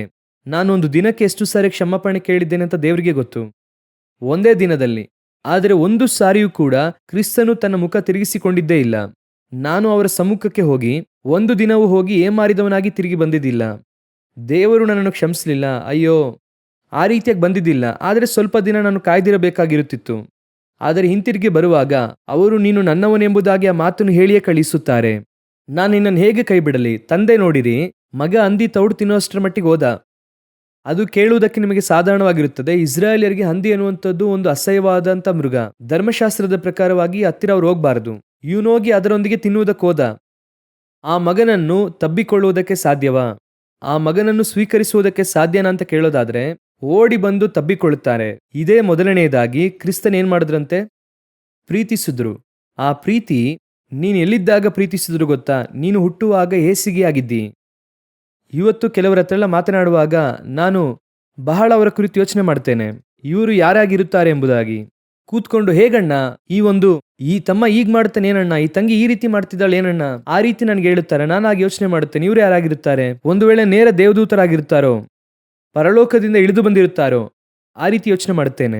ನನಗೆ ಕ್ರಿಸ್ತನೊಂದನ್ನು ಹೇಳಿಕೊಟ್ರು. ಯಾರ ಮೂಲಕ ಅಂದ್ರೆ DGS ಅಂಕಲ್ ಇದ್ದಾರಲ್ಲ, ಅವರ ಮೂಲಕವಾಗಿ ಹೇಳಿಕೊಟ್ರು. ಅವರ ಮೆಸೇಜ್ ಅಲ್ಲಿ ಆಗಾಗ್ಗೆ ಒಂದು ಮಾತನ್ನು ಹೇಳ್ತಿದ್ರು. ನಾನದನ್ನು ಯವನಸ್ಥನಾಗಿ ಕೇಳುವಾಗ ನನ್ನ ಮನಸ್ಸಿನಲ್ಲಿ ಹಾಗೆ ಉಳಿಯಿತು. ಆಗಾಗ್ಗೆ ಅಂಕಲ್ ಒಬ್ಬನನ್ನು ಇವನು ಕೆಟ್ಟವನೆಂಬುದಾಗಿ ಹೇಳಿ ನೀನು ನಿನ್ನ ಜೀವಿತದಲ್ಲಿ ಮುಂದೆ ಬರುವುದಕ್ಕಾಗಲ್ಲ ತಮ್ಮ ಅಂತ ಹೇಳಿದ್ರು. ಒಬ್ಬನನ್ನು ಕೆಟ್ಟವನೆಂಬುದಾಗಿ ಹೇಳಿ ಅವರ ಕುರಿತು ತಪ್ಪಾಗಿ ಹೇಳಿ ನೀನೇನ್ ಮಾಡೋಕ್ಕಾಗಲ್ಲ, ಮುಂದೆ ಬರೋಕ್ಕಾಗಲ್ಲ. ನೀನು ನಿನ್ನ ಕೆಲಸವನ್ನು ಮಾತ್ರ ನೋಡು ಅನ್ನುತ್ತಾರೆ. ಅದು 100% ಸತ್ಯ, ನಾನು ನೋಡುತ್ತೇನೆ. ಇನ್ನೊಬ್ಬನು ಸರಿ ಇಲ್ಲ, ಅವನ ಜೀವಿತ ಸರಿ ಇಲ್ಲ ಎಂಬುದಾಗಿ ಹೇಳುವವನು ಅವನು ಮುಂದೆ ಬರುವುದಕ್ಕೆ ಸಾಧ್ಯವೇ ಇಲ್ಲ. ಅವನೊಂದು ಸರ್ಕಲ್ ಅಲ್ಲೇ ಸುತ್ತಾ ಇರ್ತಾನೆ. ಆದ್ರೆ ಅವನಿಗೆ ತಲಾಂತ ಇರುತ್ತದೆ, ಕೃಪೆ ಇರುತ್ತದೆ, ಎಲ್ಲ ಇರುತ್ತದೆ. ಆದರೆ ಅದನ್ನು ದಾಟಿ ಅವನಿಂದ ಹೋಗಕ್ಕಾಗಲ್ಲ, ಯಾಕೆಂತ ಅವನಿಗೂ ಗೊತ್ತಿಲ್ಲ. ಹಾಗೆ ಆ ಸರ್ಕಲ್ ಅಲ್ಲೇ ಇರ್ತಾರೆ. ಕೆಲವರೆಲ್ಲ ಕೂತ್ಕೊಂಡು ಮಾತಾಡಕ್ಕೆ ಆರಂಭಿಸುದಂದ್ರೆ ಹಾಗೆ ಇನ್ನೊಬ್ಬರ ಕುರಿತು ಮಾತಾಡ್ತಾರೆ. ಯಾಕೆ ಹೇಳುತ್ತೇನೆಂದ್ರೆ, ಕೆಲವರೊಂದಿಗೆ ಮಾತನಾಡುವುದಕ್ಕೆ ಕೂತ್ಕೊಂಡ್ವಿ ಅಂದ್ರೆ ಬರೀ ತಪ್ಪಾಗಿ ಮಾತಾಡ್ತಾರೆ. ಆದ್ರೆ ಕ್ರಿಸ್ತನ ಎದುರು ನೋಡುವಂಥದ್ದೇನು? ಕೊರತೆ ಇಲ್ಲ, ಅದಲ್ಲ. ನಾನು ರಕ್ತದಲ್ಲಿ ಇದ್ದೆ, ತುಳಿಯಲ್ಪಡುವುದಕ್ಕೆ ತಕ್ಕವನಾಗಿದ್ದೆ, ಆದ್ರೂ ಅವ್ರು ಹೇಳುತ್ತಾರೆ ಬದುಕಿರು ಅಂತ. ಅವರೇ ನಮ್ಮನ್ನು ನೋಡಿ ಬದುಕು ಅಂತ ಹೇಳಬೇಕಾದ್ರೆ ನಾವ್ಯಾಕೆ ಇನ್ನೊಬ್ಬರನ್ನು ಸಾಯಿ ಅಂತ ಹೇಳಬೇಕು? ಅವರೇ ಬದುಕಿರೋ ಅಂತ ಹೇಳ್ತಿದ್ದಾರೆ, ನಾವ್ಯಾಕೆ ಇನ್ನೊಬ್ಬರನ್ನ ನೋಡಿ ಹೇಳಬೇಕು? ನೀನು ಉದ್ಧಾರ ಆಗಲ್ಲ, ನಾಶವಾಗುತ್ತೆ ಅಂತ ಯಾಕೆ ಹೇಳಬೇಕು? ಅವರೇ ಬದುಕಿರೋ ಅಂತ ಹೇಳ್ತಾರೆ. ಸೊ ನಮ್ಮ ಜೀವಿತದಲ್ಲಿ ಮೊದಲನೆಯದಾಗಿ ಕ್ರಿಸ್ತನು ಪ್ರೀತಿಸುವ ಹಾಗೆ ಪ್ರೀತಿಸ್ಬೇಕಂದ್ರೆ ಆ ಪಾಪದಲ್ಲಿ ಇರುವಂಥವ್ರನ್ನು ಪ್ರೀತಿಸ್ಬೇಕು, ಅದೇ ಇಂಪಾರ್ಟೆಂಟ್. ಎರಡನೇದಾಗಿ ಓದಿರಿ, ಯೆಹೆಜ್ಕೇಲ ಪುಸ್ತಕ 16ನೇ ಅಧ್ಯಾಯ 8ನೇ ವಾಕ್ಯವನ್ನು ಓದಿರಿ. ನಾನು ಹಾದು ಹೋಗುತ್ತಾ ನಿನ್ನನ್ನು ನೋಡಲು ಈಗೋ ನೀನು ಮದುವೆಗೆ ಸಿದ್ಧಳಾಗಿದ್ದಿ. ಆಗ ನಾನು ನನ್ನ ಹೊದಿಕೆಯ ನೆರಿಗೆಯನ್ನು ನಿನ್ನ ಮೇಲೆ ಹಾಕಿ ನಿನ್ನ ಮಾನವನ್ನು ಕಾಪಾಡಿದೆನು. ಇದಲ್ಲದೆ ನಾನು ನಿನಗೆ ಮಾತು ಕೊಟ್ಟು ಒಡಂಬಡಿಕೆ ಮಾಡಿಕೊಂಡಿದ್ದರಿಂದ ನೀನು ನನ್ನವಳಾದಿ. ಇದು ಕರ್ತನಾದ ಯೆಹೋವನ ನುಡಿ. ಈ ಕ್ರಿಸ್ತನು ಪ್ರೀತಿಸುವಂತಹ ಎರಡನೇ ಸಿಚುವೇಶನ್ ಏನೆಂಬುದಾಗಿ ನೋಡುವುದಾದರೆ, ಪಾಪದಿಂದ ಪ್ರೀತಿಸಿರುವಂಥದ್ದೊಂದು ಕಾಲಘಟ್ಟ ಇದೆ. ಅವತ್ತು ನಾವು ಅವರನ್ನು ಪ್ರೀತಿಸಲಿಲ್ಲ, ನಮಗೆ ಗೊತ್ತಿಲ್ಲ, ಆದರೆ ನಾವು ಪಾಪದಲ್ಲೇ ಇದ್ವಿ. ಅವರು ಪ್ರೀತಿಸುತ್ತಾ ಪ್ರೀತಿಸುತ್ತಾ ನಾವು ಹೇಗೆ ಇದ್ವಿ? ಪಾಪದಲ್ಲೇ ಇದ್ವಿ. ಆ ಮೊದಲ 18 ವರ್ಷಗಳು ಅವರು ಎಷ್ಟೋ ಸಾರಿ ಪ್ರೀತಿಸಿದ್ದಾರೆ. 3 ಸಾರಿ ಸಾಯಬೇಕಾದ ವ್ಯಕ್ತಿ, 3 ಸಾರಿ ನಾನು ಸಾಯಬೇಕಾಗಿತ್ತು. ಒಂದು ಸಾರಿ ಒಂದು ಹೊಳೆಯಲ್ಲಿ ಹೋಗುತ್ತಿರುವಾಗ, ಯಾವುದೋ ಒಂದು ವಿಷಯಕ್ಕಾಗಿ ಅಲ್ಲಿ ಹೋಗಿದ್ದಾಗ ಹುಡುಗರೆಲ್ಲ ತೆಪ್ಪದಲ್ಲಿ ಹೋಗೋಣ ಅಂತ ಹೇಳಿದ್ರು. ಆಗ 12-13 ವರ್ಷ ಆಯ್ತು ನನಗೆ. ಆ ತೆಪ್ಪದಲ್ಲಿ ಹೋಗ್ಬೇಕಾದ್ರೆ ಡ್ಯಾಮ್ ಗೇಟ್ ಓಪನ್ ಮಾಡಿದ್ದಾರೆ. ನೀರು ಹಾಗೆ ವೇಗವಾಗಿ ಬರ್ತಿದೆ. ಎಲ್ಲಿಂದಲೋ ಒಬ್ಬ ಮನುಷ್ಯ ಬಂದು ಆ ತೆಪ್ಪವನ್ನು ದಡಕ್ಕೆ ಎಳೆದುಕೊಂಡು ಹೋಗಿ ಬಿಟ್ಟು ಹೋದ. ಅವ್ರು ಯಾರಂತಾನೆ ಗೊತ್ತಿಲ್ಲ, ಆದ್ರೆ ನಾವು ಆ ತೆಪ್ಪದಲ್ಲಿ 3-4 ಜನ ಇದ್ವಿ. ನಮ್ಮನ್ನು ತಂದು ಬಿಟ್ಟೋದ್ರು. ಆಗ ಕ್ರಿಸ್ತನ್ ಯಾರಂತ ನನಗೆ ಗೊತ್ತಿಲ್ಲ, ನಾನು ಸಂರಕ್ಷಿಸಲ್ಪಟ್ಟೆ. ಒಂದು ಸಾರಿ ಸ್ಕೂಲ್ಗೆ ಹೋಗ್ತಿರ್ಬೇಕಾದ್ರೆ ಒಂದು ದನ ಕೊಂಬಿನಿಂದ ಚುಚ್ಚಿ ನನ್ನನ್ನು ಎಸೆಯಿತು. ಹಾಗೆ ಮೇಲಿಂದ ಕೆಳಗೆ ಬಿದ್ದೆ. ಒಂದು ಸ್ಕ್ರಾಚ್ ಆಗದಂತೆ ದೇವರು ನನ್ನನ್ನು ಭದ್ರವಾಗಿ ಕಾಪಾಡಿದ್ದಾರೆ. ದೇವರು ನನ್ನನ್ನು ಕಾಪಾಡಿದ್ರು, ಆದ್ರೆ ಅದು ನನ್ನ ದೇವರೇ ಕಾಪಾಡಿದ್ದು ಅಂತ ನನಗದು ಗೊತ್ತಿಲ್ಲ. ಒಬ್ರು ಸಾಕ್ಷಿ ಹೇಳಿದ್ರು ಸಂದೇಶ ಕೊಡುವಾಗ, ಎಷ್ಟೋ ಸಾರಿ ಪ್ರಾಣ ಹೋಗಿ ಬಂದಿದೆ, ನನಗೆ ಗೊತ್ತಿಲ್ಲ, ಆದ್ರೆ ದೇವರು ನನ್ನನ್ನು ಕಾಪಾಡಿದ್ದಾರೆ ಎಂದು. ಈ ಸ್ಥಳದಲ್ಲಿ ಬಂದು ನಿಲ್ಲುವುದಕ್ಕೆ ದೇವರು ಕಾಪಾಡಿದ್ದಾರೆ ಅಂತ. ಸೊ ಅದು ಒಂದು ಕಾಲ. ನಾವು ದೇವರನ್ನು ಅರಿಯದೇ ಇದ್ದಾಗ ಇದು ಅದಲ್ಲ. ನಾನು ಒಡಂಬಡಿಕೆ ಮಾಡಿ, ಆ ವಾಕ್ಯ ಅಲ್ಲಿ ಹೇಳುತ್ತದೆ, ನಾನು ನಿನಗೆ ಮಾತು ಕೊಟ್ಟು ಒಡಂಬಡಿಕೆ ಮಾಡಿಕೊಂಡಿದ್ದರಿಂದ ನೀನು ನನ್ನವಳಾದಿ ಎಂಬುದಾಗಿ ಅಲ್ಲಿ ಹೇಳುತ್ತಾರೆ. ಕವನೆಂಟ್. ಈಗ ಏನಾಯಿತು? ನಾವೀಗ ಅವ್ರು ಯಾರೆಂಬುದಾಗಿ ತಿಳ್ಕೊಂಡ್ವಿ. ಮೊದಲು ಅವರು ನಮ್ಮನ್ನು ತಿಳ್ಕೊಂಡ್ರು. ಈಗ ದೇವ್ರು ಏನು ಮಾಡ್ತಿದ್ದಾರೆ? ಮುಂಚೆ ನೀನು ಯಾರೋ ಒಬ್ಬ, ಹೀಗೆ ಯೋಚನೆ ಮಾಡಿ ನೋಡಿ, ಮುಂಚೆ ನೀನು ಯಾರೋ ಒಬ್ಬ, ಆದರೆ ನನಗೆ ಗೊತ್ತು ನೀನು ಯಾರು ಏನು ಎಂಬುದಾಗಿ. ಆದರೆ ಈಗ ನೀವು ಪುರುಷನ ಹಾಗೆ ಯೋಚನೆ ಮಾಡಬೇಕು. ಕ್ರಿಸ್ತನು ತಾನೇ ಅವರು, ದೇವರೆಂಬುದಾಗಿ ಆ ರೀತಿಯಾಗಿ ಅಂದ್ಕೊಳ್ಬಾರ್ದು. ಪುರುಷನ್ ಹೇಗೆ ಹೆಂಡತಿಯನ್ನು ಪ್ರೀತಿಸಬೇಕೆನ್ನುವುದಕ್ಕೆ ದೇವರಲ್ಲಿ ಆ ಕಂಪ್ಯಾರಿಸನ್ ತರುತ್ತಾರೆ. ಮುಂಚೆ ಯಾರೋ ಒಬ್ರು, ಆದರೆ ನಾವು ಪ್ರೀತಿಸಿದ್ವಿ, ಪಾಪಿಗಳನ್ನು ಪ್ರೀತಿಸಿದ್ವಿ. ಈಗ ಯಾರು? ನನಗೆ ಸ್ವಂತವಾದದ್ದನ್ನು ದೇವರು ನನ್ನ ಕೈಯಲ್ಲಿ ಕೊಟ್ಟಿದ್ದಾರೆ. ಕವನೆಂಟ್ ಮಾಡಿದ್ದಾಯಿತು. ಈ ಕವನೆಂಟ್ ಮಾಡಿದ ನಂತರವಾಗಿ ಅವರು ಹೇಳುತ್ತಾರೆ, ನಾನು ನಿನ್ನ ಮಾನವನ್ನು ಕಾಪಾಡಿದೆನು. ಒಡಂಬಡಿಕೆ ಮಾಡಿ. ಇಲ್ಲೇನೆ ಇವತ್ತು ಇರುವಂತಹ ಸಭೆಗಳಲ್ಲಿ ದೊಡ್ಡ ಸಮಸ್ಯೆಯೊಂದು ಹೋಗ್ತಾ ಇದೆ. ಇವರಿಂದ ಪಾಪಿಗಳನ್ನು ಪ್ರೀತಿಸುವುದಕ್ಕೆ ಆಗ್ತಾ ಇದೆ, ಜೊತೆಗಿರುವಂಥ ಪಾರ್ಟ್ನರನ್ನು ಪ್ರೀತಿಸೋಕೆ ಆಗ್ತಿಲ್ಲ. ಊರಿಗೆ ಸೇವೆ ಮಾಡೋಕ್ಕಾಗುತ್ತೆ. ಒಬ್ಬ ಸಹೋದರಿ ಇದ್ದರು. ಅವರು ನಮ್ಮ ಮನೆಗೆ ಸೇವೆಗಾಗಿ ಬರ್ತಿದ್ರು. ಬೆಳಗ್ಗೆ 10 ಗಂಟೆಗೆ ಬರುತ್ತಾ ಇದ್ರು. ಆಗೆಲ್ಲ ಮನೆಯಲ್ಲಿ ಕೂಟಗಳು ನಡೀತಿತ್ತು. ಬೆಳಗ್ಗೆ 10 ಗಂಟೆಗೆ ಬರ್ತಿದ್ರು. ಮಧ್ಯಾಹ್ನ 2 ಗಂಟೆಗೆ ಇನ್ನೊಂದು ಮನೆಗೆ ಕೂಟಕ್ಕೆ ಹೋಗ್ತಿದ್ರು. 6 ಗಂಟೆಗೆ ಹೋಗ್ತಾರೆ. ಮನೆಗೆ ರಾತ್ರಿ 9 ಗಂಟೆಗೆ ಹೋಗ್ತಿದ್ರು. ಬೆಳಗ್ಗೆ 9 ಗಂಟೆಗೆಲ್ಲ ಬರ್ತಿದ್ರು. ಬಹಳ ಆಶ್ಚರ್ಯವಾಗಿತ್ತು ಆ ಸಿಸ್ಟರನ್ನು ನೋಡುವಾಗ. ಆಗ ನಾನು ಇನ್ನು ದೇವರನ್ನು ಕಂಡುಕೊಂಡ ವಸ್ತ್ರದಲ್ಲಿ. ಅವರಿಗಾಗಲೇ ನನ್ನ ಹಾಗೆ 2 ಮಕ್ಕಳಿದ್ರು ಆ ಸಿಸ್ಟ್ರಿಗೆ. ಆ ಸಿಸ್ಟ್ರು ಬರುವಾಗೆಲ್ಲ ನಾನು ಬಹಳ ಆಶ್ಚರ್ಯವಾಗಿ ನೋಡ್ತಿದ್ದೆ, ಏನು ಬೆಳಗ್ಗೆನೇ ಸೇವೆಗೆ ಬರ್ತಾರಲ್ಲ ಅಂತ. ಸ್ವಲ್ಪ ದಿವಸ ಆದ್ಮೇಲೆ ನೋಡಿದೆ, ಅವರ ಮನೆಯಲ್ಲಿದ್ದಂಥ ಒಬ್ಬ ಮಗನನ್ನು ಪೊಲೀಸರು ಅರೆಸ್ಟ್ ಮಾಡ್ಕೊಂಡು ಹೋದ್ರು. ಅರೆಸ್ಟ್ ಮಾಡಿಕೊಂಡು ಪೊಲೀಸ್ ಸ್ಟೇಷನ್ಗೆ ಹೋದಾಗ ಆ ಸಿಸ್ಟರ್ ಅವರು ನನ್ನ ಹತ್ರ ಹೇಳಿದ್ರು, ಅವನ ನಾನು ಚರ್ಚಿಗೆ ಕರ್ಕೊಂಡು ಬರ್ತೀನಿ ಅಪ್ಪ, ಅವನು ಇನ್ನೂ ಯವನಸ್ಥ, ನೀನು ಅವನ ಹತ್ರ ಮಾತನಾಡು ಅಂತ ನನಗೆ ಹೇಳಿದ್ರು. ಆ ತಮ್ಮನ ಹತ್ರ ಮಾತನಾಡಬೇಕಾದ್ರೆ ನಾನು ಹೇಳಿದೆ, ಏನಪ್ಪ ನಿಮ್ಮಮ್ಮ ಇಷ್ಟು ಸೇವೆ ಎಲ್ಲ ಮಾಡ್ತಾರೆ, ಚರ್ಚ್ನಲ್ಲಿ ಇಷ್ಟೆಲ್ಲ ಸೇವೆ ಮಾಡುತ್ತಾರೆ, ನೀನೇನಪ್ಪ ಈ ರೀತಿಯಾಗಿ ಒಂದು ಕಾರ್ಯ ಮಾಡಿದೆ ಅಂತ ಹೇಳಿದಾಗ ಅವನು ಹೇಳ್ದ, ಮೊದಲು ನಮ್ಮ ಅಮ್ಮನಿಗೆ ಮನೇಲಿ ಅಡುಗೆ ಮಾಡಕ್ಕೆ ಹೇಳ್ರಿ. ಎರಡಕ್ಕೂ ಸಂಬಂಧವೇ ಇಲ್ಲ. ಆದರೆ ಅವನು ಹೇಳ್ದ, ಮೊದಲು ನಮ್ಮ ಅಮ್ಮನಿಗೆ ಮನೆಯಲ್ಲಿ ಅಡುಗೆ ಮಾಡಕ್ಕೆ ಹೇಳ್ರಿ ಅಂದ. ಯಾಕಪ್ಪ ಹಾಗೆ ಹೇಳ್ತೀಯಾ ಅಂದೆ. ನಮ್ಮಮ್ಮ ಮನೆ ಕಡೆನೇ ನೋಡೋದಿಲ್ಲ, ಮನೆಯಲ್ಲಿ ಏನು ನಡೀತಾ ಇದೆ ಅಂತ ಅವ್ರಿಗೆ ಏನೂ ಗೊತ್ತೇ ಇಲ್ಲ, ನಾನು ಅಪ್ಪ ಏನು ಮಾಡ್ತೇವೆ ಅಂತ ಗೊತ್ತಿಲ್ಲ, ನನ್ನ ತಮ್ಮ ಇವರು ಸೇವೆ ಅಂತ ಹೋಗ್ತಾರೆ, ನಮ್ಮ ಕುಟುಂಬವನ್ನು ಯಾರು ನೋಡ್ಕೊಳ್ಳೋದು? ನಾವು ಕೆಟ್ಟೋಗಿದ್ದೀವಿ ಅಂದರೆ ಅದಕ್ಕೆ ಮೊದಲನೇ ಕಾರಣ ನಮ್ಮ ಅಮ್ಮನೇ ಅಂತ ಅಂದ. ನಾವು ಯಾರಾದರೂ ಈ ಆ್ಯಂಗಲಲ್ಲಿ ಯೋಚನೆ ಮಾಡಿರುತ್ತೇವಾ? ಹೊರಗಿಂದ ನೋಡುವಾಗ ನಾವೇನು ಮಾಡ್ತೇವೆ, ಸೇವೆ ತುಂಬ ಬಹಳ ಚೆನ್ನಾಗಿ ಮಾಡ್ತಾರೆ, ಆದರೆ ಅವರು ಕುಟುಂಬವನ್ನು ಪ್ರೀತಿಸ್ತಾ ಇಲ್ಲ. ದೇವರು ಹೇಳುತ್ತಾರೆ, ನಿನಗೆ ಕೊಟ್ಟಿರುವಂಥದ್ದು ರಾಂಗ್ ಆಗೇ ಇದೆ, ಏನು ಮಾಡೋಕ್ಕಾಗಲ್ಲ. ನಿನ್ನ ಮಾನವನ್ನು ಕಾಪಾಡಿ ಒಡಂಬಡಿಕೆ ಮಾಡಿದ್ದರಿಂದ ನೀನು ನನ್ನವಳಾದಿ. ನಾನು ಈ ವಾಕ್ಯವನ್ನು ಓದುವಾಗ ದೇವರು ನನಗೆ ಒಂದನ್ನು ಹೇಳಿದ್ರು, ಓದಿರಿ, ಆದಿಕಾಂಡ ಪುಸ್ತಕ 3ನೇ ಅಧ್ಯಾಯ 24ನೇ ವಾಕ್ಯವನ್ನು ಓದಿರಿ. ಅದಲ್ಲದೆ ಜೀವವೃಕ್ಷಕ್ಕೆ ಹೋಗುವ ದಾರಿಯನ್ನು ಕಾಯುವುದಕ್ಕೆ ಆತನು ಏದೇನ್ ವನದ ಪೂರ್ವ ದಿಕ್ಕಿನಲ್ಲಿ ಕೇರೋಬಿಯರನ್ನು ದಗದಗನೆ ಪ್ರಜ್ವಲಿಸುತ್ತಾ ಸುತ್ತುವ ಕತ್ತಿಯನ್ನು ಇರಿಸಿದನು.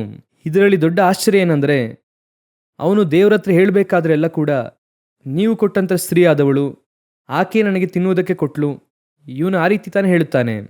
ಆದರೆ ನೀವು ಚೆನ್ನಾಗಿ ಗಮನಿಸಿ ನೋಡಿರಿ, ಈ ವಾಕ್ಯವನ್ನು ಧ್ಯಾನಿಸುವಾಗ ದೇವರು ಹೇಳಿದ್ದು, ತೋಟವನ್ನು ಬಿಟ್ಟು ಆಚೆ ಬರುವಾಗ ಆದಾಮನು ಅವಳು ಸೇರಿಯೇ ಬಂದರು. ಮುಂದಿನ ವಾಕ್ಯ ಹೇಳುತ್ತದೆ, ಆದಿಕಾಂಡ 4:1, ಆ ಪುರುಷನು ತನ್ನ ಹೆಂಡತಿಯಾದ ಅವ್ವಳನ್ನು ಕೂಡಲು. ಅಷ್ಟು ಸಮಸ್ಯೆಗಳ ಮಧ್ಯದಲ್ಲೂ ಕೂಡ ಆದಾಮನು ಅವ್ವಳನ್ನು ಏನ್ ಮಾಡಲಿಲ್ಲ, ಬಿಡಲೇ ಇಲ್ಲ. ಆಕೆಯೇ ಕಾರಣ ಅಂತ ಅವನಿಗೆ ಗೊತ್ತಿದೆ, ದೇವರ ಹತ್ರನೇ ಹೇಳುತ್ತಾನೆ, ಆಕೆನೇ ಕಾರಣ, ನೀವು ಕೊಟ್ಟಂತ ಸ್ತ್ರೀ, ನಾನು ಹಣ್ಣನ್ನು ತಿಂದೆ, ಅದರಿಂದ ಏನ್ ಬೇಕಾದ್ರೂ ಇರಲಿ. ಆದರೆ ಒಂದು ದಿನವೂ ಕೂಡ ಆದಾಮನು ಅವ್ವಳನ್ನು ಬಿಡಬೇಕಂತ ನೆನೆಸಲೇ ಇಲ್ಲ. ಇಲ್ಲಿ ಅವ್ರು ಏನು ಹೇಳುತ್ತಾರೆ ಅಂದರೆ, ನೀನು ಯಾವಾಗ ದೇವ ಸಮ್ಮುಖವನ್ನು ಬಿಟ್ಟು ಆಚೆ ಹೋದೆ ಪಾಪ ಮಾಡಿ, ನಾನು ನೀನು ಹಾಗೆ ಹೋಗು ಎಂಬುದಾಗಿ ನಿನ್ನನ್ನು ಬಿಡದೆ ನಾನು ನಿನ್ನ ಜೊತೆನೇ ಬಂದು ಕಾಪಾಡಿ ಮತ್ತೆ ಒಳಗೆ ಕರ್ಕೊಂಡು ಹೋಗ್ತೇನೆ. ಮೊದಲಿಂಗನಾಗಿ ದೇವ್ರು ಏನು ಮಾಡಿದ್ರಂತೆ, ನಾವು ಪಾಪ ಮಾಡಿ ಅವರಿಂದ ದೂರ ಹೋದ ನಂತರವಾಗಿ ಪರಲೋಕದ ದೇವರು ಮತ್ತೆ ತೋಟದಿಂದ ಆಚೆ ಬರುತ್ತಾರೆ. ನಮ್ಮೊಂದಿಗೆ ಬಂದರಂತೆ, ಮಾಂಸಧಾರಿಯಾಗಿ ಬಂದರು. ಮತ್ತೆ ನಮ್ಮಂಥ ಒಂದು ಶರೀರಧಾರಿಯಾಗಿ ಅವರು ಕೂಡ ಬರುತ್ತಾರೆ. ಬಂದು ನಮ್ಮನ್ನು ವಿಮೋಚಿಸುವುದಕ್ಕೆ ನಮ್ಮ ಜೊತೆಗೆ ಬಂದರು. ಆದಾಮನು ಹೇಗೆ ಅವಳೊಂದಿಗೆ, ಅವಳಿಂದ ದೂರ ಇರಲಿಲ್ವಂತೆ ಅವನು. ಸರಿ, ತಪ್ಪು ನಡೆಯಿತು, ನಿನ್ನಿಂದಲೇ ನಡೆಯಿತು, ಸರಿ ಇರಲಿ. ಆ ರೀತಿಯಾಗಿ ಅವನು ಬಂದು ಆಕೆಯೊಂದಿಗೆ ಮಕ್ಕಳನ್ನು, ಯಾಕೆಂದ್ರೆ ವಾಕ್ಯ ಹೇಳುತ್ತದೆ, ಮಕ್ಕಳು ಹೆರುವುದರಿಂದ ಸ್ತ್ರೀ ರಕ್ಷಿಸಲ್ಪಡುವಳು, ಅದಕ್ಕೆ ತಕ್ಕಂಥ ಕಾರ್ಯಗಳನ್ನು ಮಾಡಿ ಜೊತೆಗೇ ಇದ್ದ. ಇದನ್ನು ಹೇಳುವಾಗ ದೇವರು ಹೇಳುತ್ತಾರೆ, ಅನೇಕ ಸಮಯದಲ್ಲಿ ನಾವು ಒಡಂಬಡಿಕೆ ಮಾಡಿಕೊಂಡವರು. ನಾನು ಹೇಳ್ತಿರೋದು ರಕ್ಷಣೆಯ ನಂತರ. ಎಷ್ಟೋ ಕಾರ್ಯಗಳು ದೇವರನ್ನು ಬಿಟ್ಟು ದೂರ ಹೋಗುವಾಗಲೂ ಕೂಡ ದೇವರು ನಮ್ಮ ಜೊತೆಗೇ ಬರುತ್ತಾರೆ.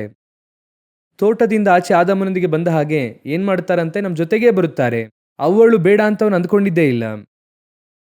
ಅದೇ ರೀತಿಯಾಗಿಯೇ ಕ್ರಿಸ್ತನು ಸಭೆಯನ್ನು ಪ್ರೀತಿಸುತ್ತಾರೆ. ಅದೇ ರೀತಿ ನೀವು ನಾನು ಪ್ರೀತಿಸಬೇಕು. ಕುಟುಂಬದಲ್ಲಿ ಅನೇಕ ಸಾರಿ ನಾವು ಏನಂದ್ಕೊಳ್ತೇವೆ ಅಂದರೆ, ಬೇಡ ಸಾಕು ಬಿಟ್ಬಿಡೋಣ. ಸತ್ಯನೇ, ಕೆಲವು ಸಮಯ ನಮ್ಮಿಂದ ಇರೋಕ್ಕಾಗಲ್ಲ. ನಾನು ಆರಂಭದಲ್ಲಿ ಪ್ರಸಂಗ ಮಾಡುವಾಗ ಏನ್ ಮಾಡುತ್ತೇನೆ ಅಂದರೆ, ಹೇಗಿದ್ದರೂ ನೀನು ಜೊತೆಗೇನೆ ಇರಬೇಕೆಂಬುದಾಗಿ ಆ ರೀತಿ ಪ್ರಸಂಗ ಮಾಡ್ತಿದ್ದೆ. ಕೆಲವು ಸಂಭವಗಳು ನಡೆಯಿತು. ಆ ಸಂಭವದಲ್ಲಿ ಆ ಗಂಡ ಏನ್ ಮಾಡ್ದ, ಹೆಂಡತಿಗೆ ಚೆನ್ನಾಗಿ ಹೊಡೆದು ತಲೆಯೆಲ್ಲ ಹೊಡೆದಾಕ್ದ. ಆ ರೀತಿ ಅವನು ಮಾಡಿದ್ದು ಅಲ್ಲದೆ ಮರುದಿನ ಆಕೆ ಅನ್ಕಾನ್ಷಿಯಸ್ ಆದಳು. ಅನ್ಕಾನ್ಷಿಯಸ್ ಆಗಿದ್ದು ಏನ್ ಮಾಡಬೇಕೆಂದು ಗೊತ್ತಿಲ್ಲದಿರುವಾಗ ಪಕ್ಕದ ಮನೆಯವರು ಆಕೆಯನ್ನು ಕರ್ಕೊಂಡೋಗಿ ಹಾಸ್ಪಿಟ್ಲಿಗೆ ಕರ್ಕೊಂಡೋಗಿ ಕಾಪಾಡಿದ್ರು.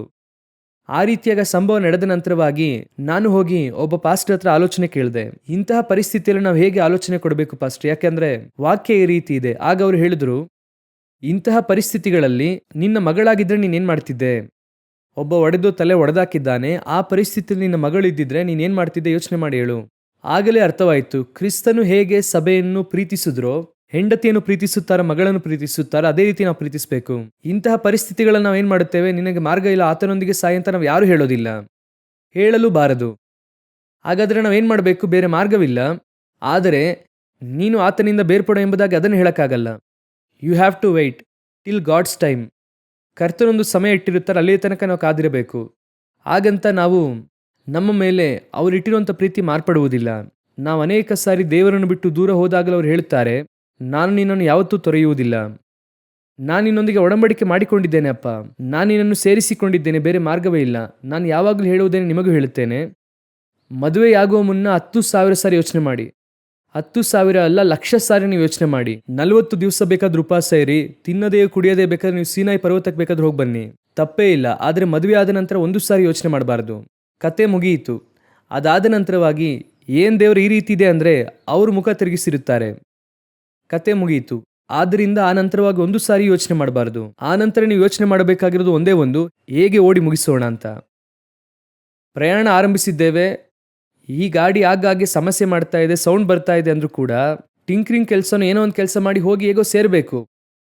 ಗಾಡಿಯನ್ನು ನಿಲ್ಸಕ್ಕೂ ಆಗಲ್ಲ, ಬೇಡ ಅಂತ ಹೇಳೋಕ್ಕೂ ಆಗಲ್ಲ. ಯಾಕಂದ್ರೆ ಪ್ರಮಾಣ ಹಾಗೆ ಇದೆ. ಕ್ರಿಸ್ತನು ನಮ್ಗೆ ಹಾಗಿದ್ದಾರೆ.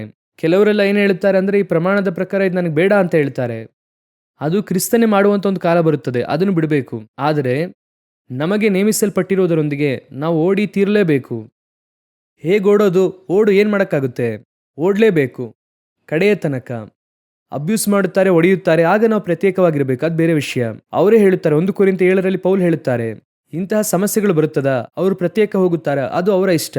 ನಾವು ಕ್ರಿಸ್ತನೊಂದಿಗೆ ಒಡಂಬಡಿಕೆ ಮಾಡಿಕೊಂಡಿರೋ ಪ್ರಕಾರ ಯಾವತ್ತೂ ಕ್ರಿಸ್ತನೊಂದಿಗೆ ಇರಬೇಕು. ಹಾಲೆಲೂಯಾ. ನಾನು ಹೇಳುವುದು ನಿಮಗೆ ಅರ್ಥವಾಗ್ತಿದೆ ಅಂತ ಅಂದುಕೊಳ್ಳುತ್ತೇನೆ. ಒಂದೇ ಒಂದು ಲೈನಲ್ಲಿ ಹೇಳಬೇಕಂದ್ರೆ, ಆಗುವುದಕ್ಕಿಂತ ಮುಂಚೆ 1000 ಸಾರಿ ಯೋಚನೆ ಮಾಡಬಹುದು, ಆದ ನಂತರ ಏನು ಮಾಡಬಾರ್ದು, 1 ಸಾರಿ ಯೋಚನೆ ಮಾಡಬಾರ್ದು. ಅದನ್ನು ದೇವರ ಮೇಲೆ ಭಾರ ಹಾಕಿ ಓಡಬೇಕು. ನೆಕ್ಸ್ಟ್ ಓದಿರಿ, ಅವ್ರು ಹೇಗೆ ಪ್ರೀತಿಸಿದ್ದು ಅಂತ ಇದೆ. 16ನೇ ಅಧ್ಯಾಯ 42ನೇ ವಾಕ್ಯ ಓದಿರಿ. ಹೀಗೆ ನಾನು ನಿನ್ನ ಮೇಲಣ ಸಿಟ್ಟನ್ನು ತೀರಿಸಲು ನನ್ನ ರೋಷವು ನಿನ್ನ ಕಡೆಯಿಂದ ತೊಲಗಿಸಿ ಬಿಡುವುದು, ನಾನು ಶಾಂತನಾಗಿ ಇನ್ನು ಮೇಲೆ ಕೋಪಗೊಳ್ಳೆನು. ನೀವು ಆ 42ನೇ ವಾಕ್ಯದ ತನಕ ಓದ್ ನೋಡ್ರಿ. ಅಷ್ಟು ಅವರು ಮಾಡಿದ ಅಸಹ್ಯ ಕಾರ್ಯಗಳ ಕುರಿತು ಮಾತನಾಡುತ್ತಾರೆ, ಕೋಪದಿಂದ ಮಾತನಾಡುತ್ತಾರೆ. ಅಷ್ಟು ತಪ್ಪು ಮಾಡಿದ್ದಾರೆ ಇಸ್ರಾಯೇಲ್ಯರು, ಯೆರೂಸಲೇಮ್. ಹೇಳುತ್ತಾರೆ ಅಸೀರಿಯನ್ಸು, ಫಿಲಿಸ್ಟಿಯರು, ಕಾನಾನ್ಯರು ಎಲ್ಲ ಮಾತಾಡುತ್ತಾ ಬರುತ್ತಾರೆ. ಯಾವ ಅಸಹ್ಯ ಕಾರ್ಯ ಮಾಡದೆ ಎಲ್ಲ ಮಾತನಾಡುತ್ತಾರೆ. ಕಡೆಯದಾಗಿ ಎಲ್ಲಿ ನಿಲ್ಲಿಸುತ್ತಾರೆ ಅಂದರೆ, ನಿನ್ನ ಮೇಲೆ ಅಷ್ಟು ನನಗೆ ಕೋಪ ಇತ್ತು, ಅಷ್ಟೆಲ್ಲ ಇತ್ತು.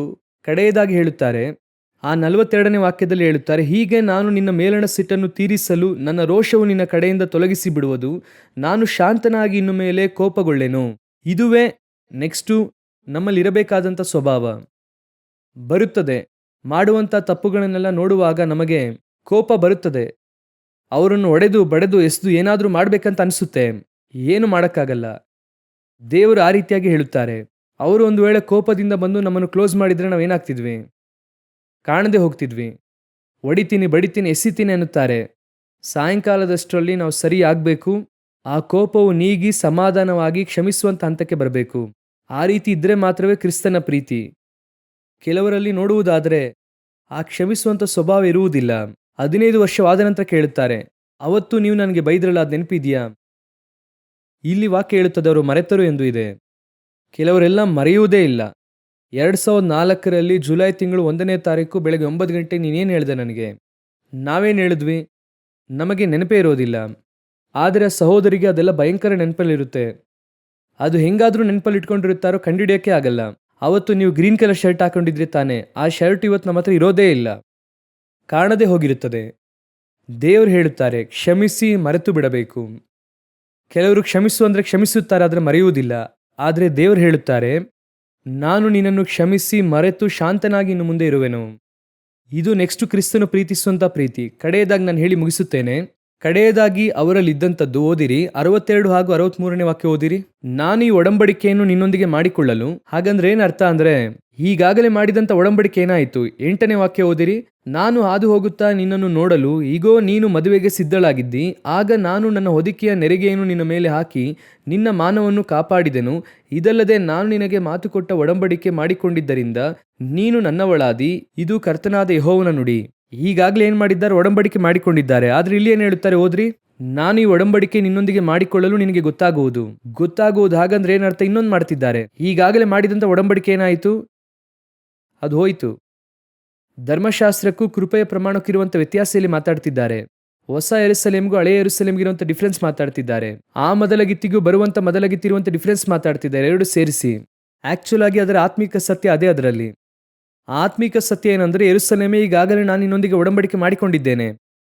ನೀನು ನಿನ್ನ ನಗರದ ಒಳಗೆ ಅಸೀರಿಯರನ್ನು, ಫಿಲಿಸ್ಟಿಯರನ್ನು, ಕಾನಾನ್ಯರನ್ನು, ಐಗುಪ್ತಿಯರನ್ನು ಒಳಗೆ ಬಿಟ್ಟೆ. ಅವರು ವಿಗ್ರಹವನ್ನು ತಂದಿಟ್ರು.